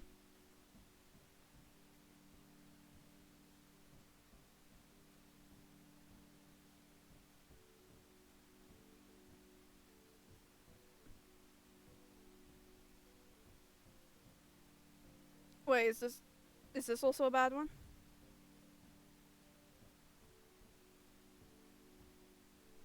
What does this child want me to do to this man?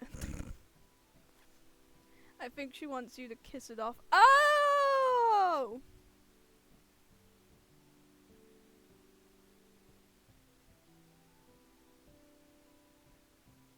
Yeah, I want to do that now. I want to kiss him. I want to kiss him on his cheek. Mabel stares you down, pressing her hands together, but you can't. You don't know even if Ford feels the same way. If at all, you don't want to freak him out with what she wants you to do.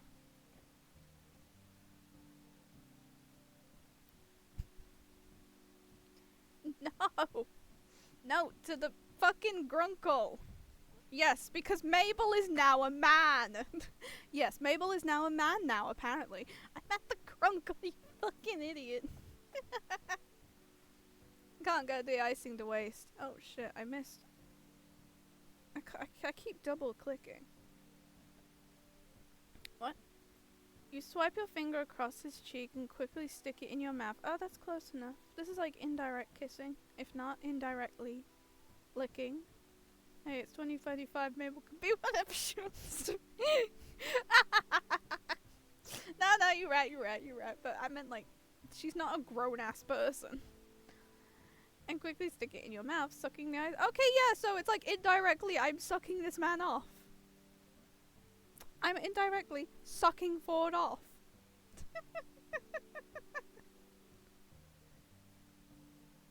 Let's go!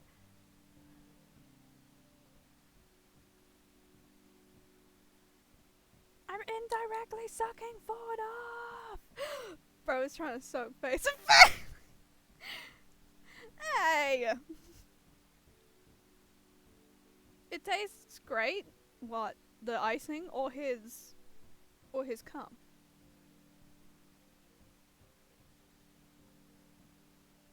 The Ford of it. Something to distract you from your and Ford's matching blushes. Vita can't suck anything off. Shut the I can't. Damn, okay.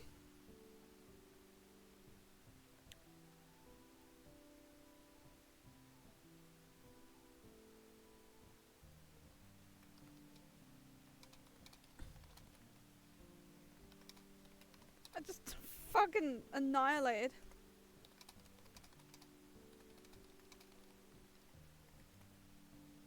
I had to type for a second. I'm gonna sneeze. And if she can prove it, I want that ring for a number of reasons. Yeah, not just the titties, ass, and thighs anymore. You could have told me it was there. No! No, the fuck I ain't, Ford. And you get the first try of the icing? Nah. Also, indirectly sucking this old man off. Fair enough. Is it good? Nope, I need me a BJ. It's been ages. Damn, you wanted a BJ from a witch? It gonna be casually just wants a BJ from a witch. Dude is gonna get so many spells thrown on it. Take a BJ from a lamp at this point? You want a BJ from the Pixar lamp? No! Not the Pixar lamp. You grin at them both, glad that Ford wasn't too uncomfortable by your fairly forward move. It's delicious. We make a good team. You say that to Mabel, but you turn to Ford instead. He smiles at you knowingly before going back to icing his cupcake. I need it.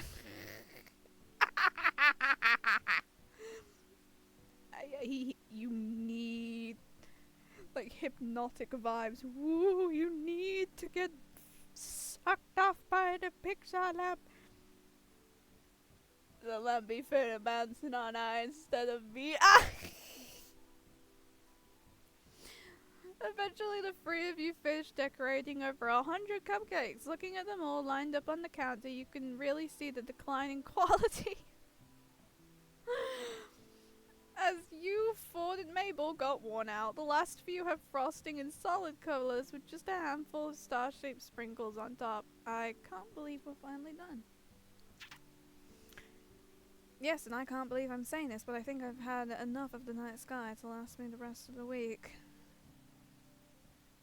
Oh, but we're not done. Oh, fuck.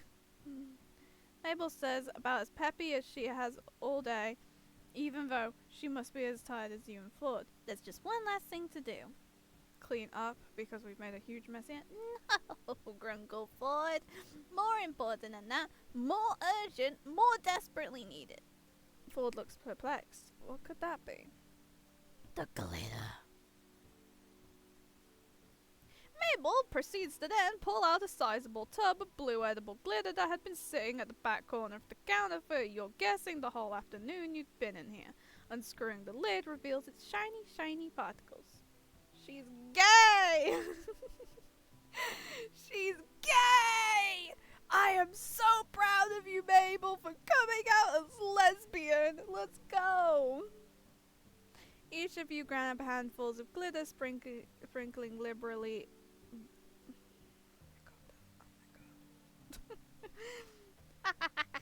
Sprinkling I don't know how to pronounce anything. Liberally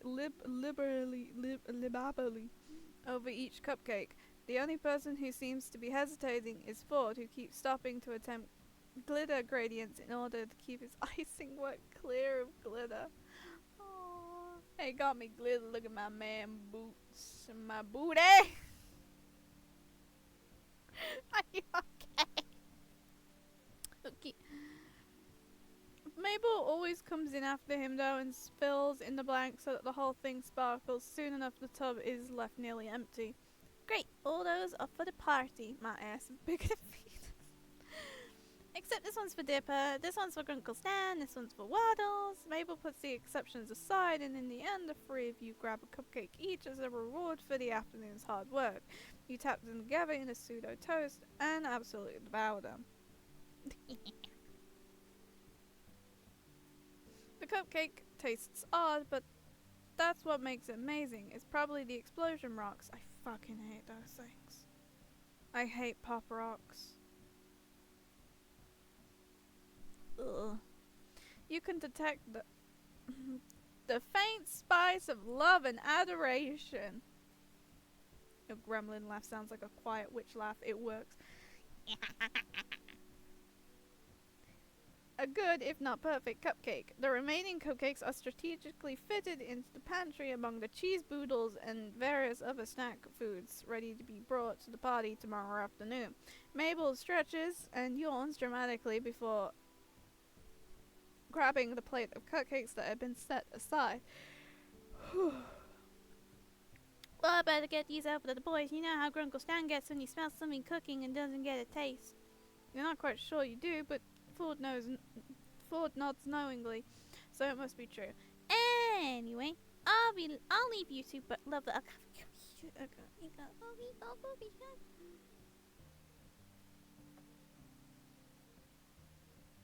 Yes, that's me when trying to say English words. Anyway, I'll leave you two lovebirds alone. Thanks for the help and you're welcome my help! Mabel sends a wink and finger guns as she leaves. Your heart freezes in your chest as Ford looks at Mabel's exit with an unreadable look, then faces you. You see? I know what's going on. Oh, fuck. Well, someone help me make a grave. I'm gonna go bury myself 6 feet under, out of shame, embarrassment.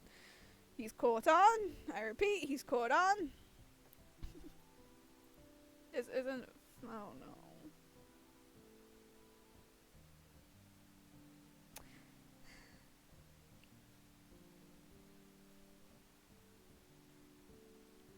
I'm just gonna put myself 6 feet under. Be right back. I'm just gonna put myself 6 feet under. Be right back. There we go. Goodbye.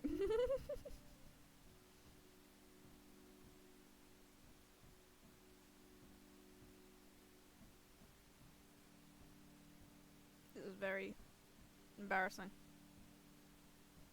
I'm staying down here for the time being until things get better. Welcome to my stream. I'm staying down here until I'm no longer embarrassed to date with fucking old men. I want the dick. I do really want the dick, but now I'm just completely embarrassed because he knows. He knows. So I'm staying down here until the time being.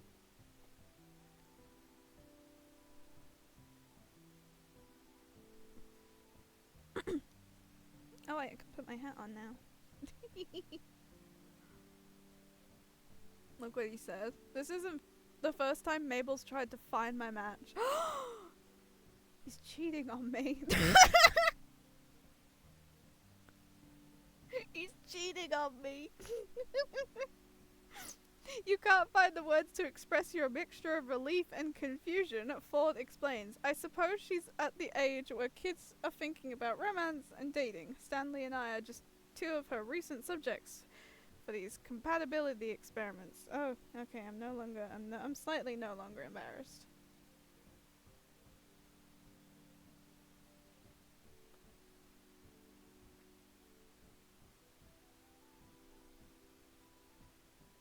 There we go. Last time Mabel reached out to Mamondo to set me up with a oh my gosh! LGBT supporter right here, let's go!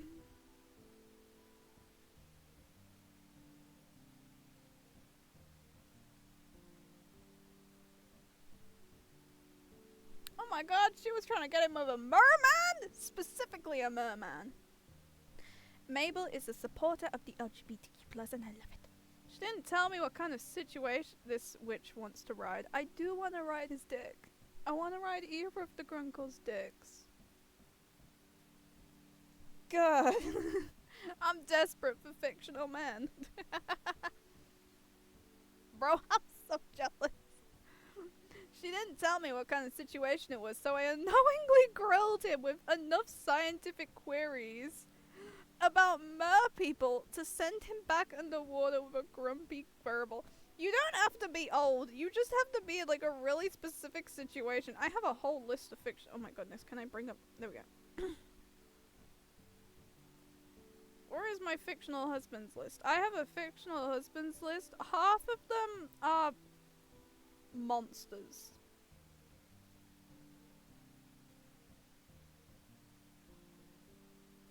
Half of them are monsters. I feel like that should be enough of understanding.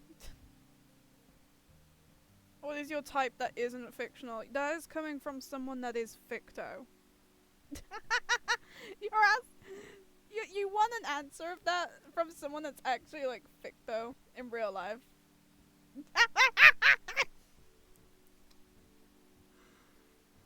Yeah, it turns out I just don't. I'm not romantically attracted to people in real life. I'm more attracted to people in fiction. I don't know why, but I do it. Yibba dabba doo. Oh look, I'm having that.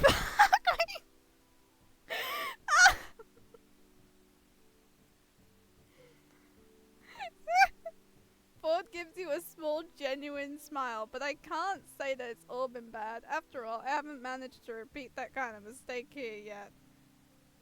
If you did, you'd be surprised by how much I know about mer peoples. How do you think this match is going? Go for a high 6. Ah yeah, we can be besties. You are a witchling, after all. You are a cultist, a witchling. You must be besties with the leader of the cult.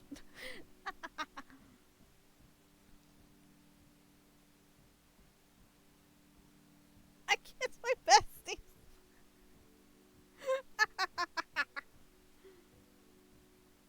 He gives you an amused chuckle. You both look around the disaster scene of a kitchen. Since Mabel conveniently had other things to do, she left you and Ford with the task of cleaning everything. Ford rolls his sleeves up and adjusts his glasses. No, I just want to check if the high 6 does anything.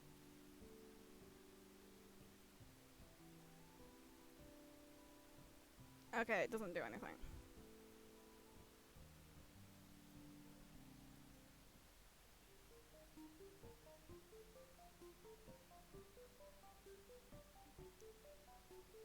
Wait, I got the perfect plan to make you fall for me. It's fall for you attracted to me.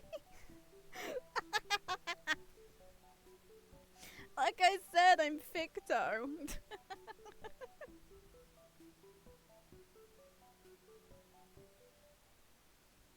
Answer! I don't know, neutral? I'm neutral to everyone, that's the issue.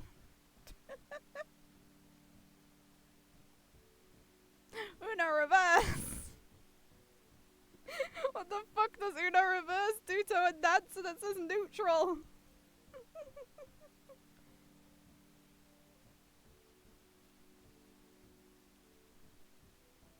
Okay, I am on day 4 now. Jesus.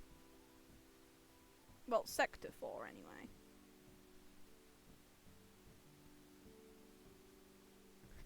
See, foolproof. You're not neutral to everyone. You're just me. Just me. Okay, I can see that. That's smart. That's smart. That's smart. Smart. Smart. Smart. Yeah. I just did like sector 2 and sector 3. Yeah, you can enact it while I talk. I just did sector 2 and sector 3 combined together because I realized that they're a little bit shorter now, thankfully. Kinda, I don't know. So I just combined the two. Yes, here is the other plan that I have. Please, please, please, please, please, please, please, please, please, please, please, please, please, please, please.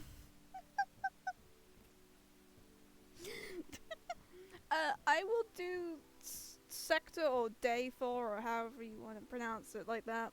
I will do it on another stream because Jesus Christ, these things can go for ages. I've figured out. Oh God. So I've done sector 2. I have done sector 3, and I feel like it's good enough to hop off now since it's like 2:30. Do you have a Discord? I do. I also have a server. I also have a little server. You can find it under the stream. You can find it under the stream. You can find it under the stream. It's very easy to spot. It stands out from the others in my opinion. But I am going to hop off now because it is like 2:30 p.m. and I think we've done enough progress on this game. I hope you have a nice day as well, Yoshi. Goodbye.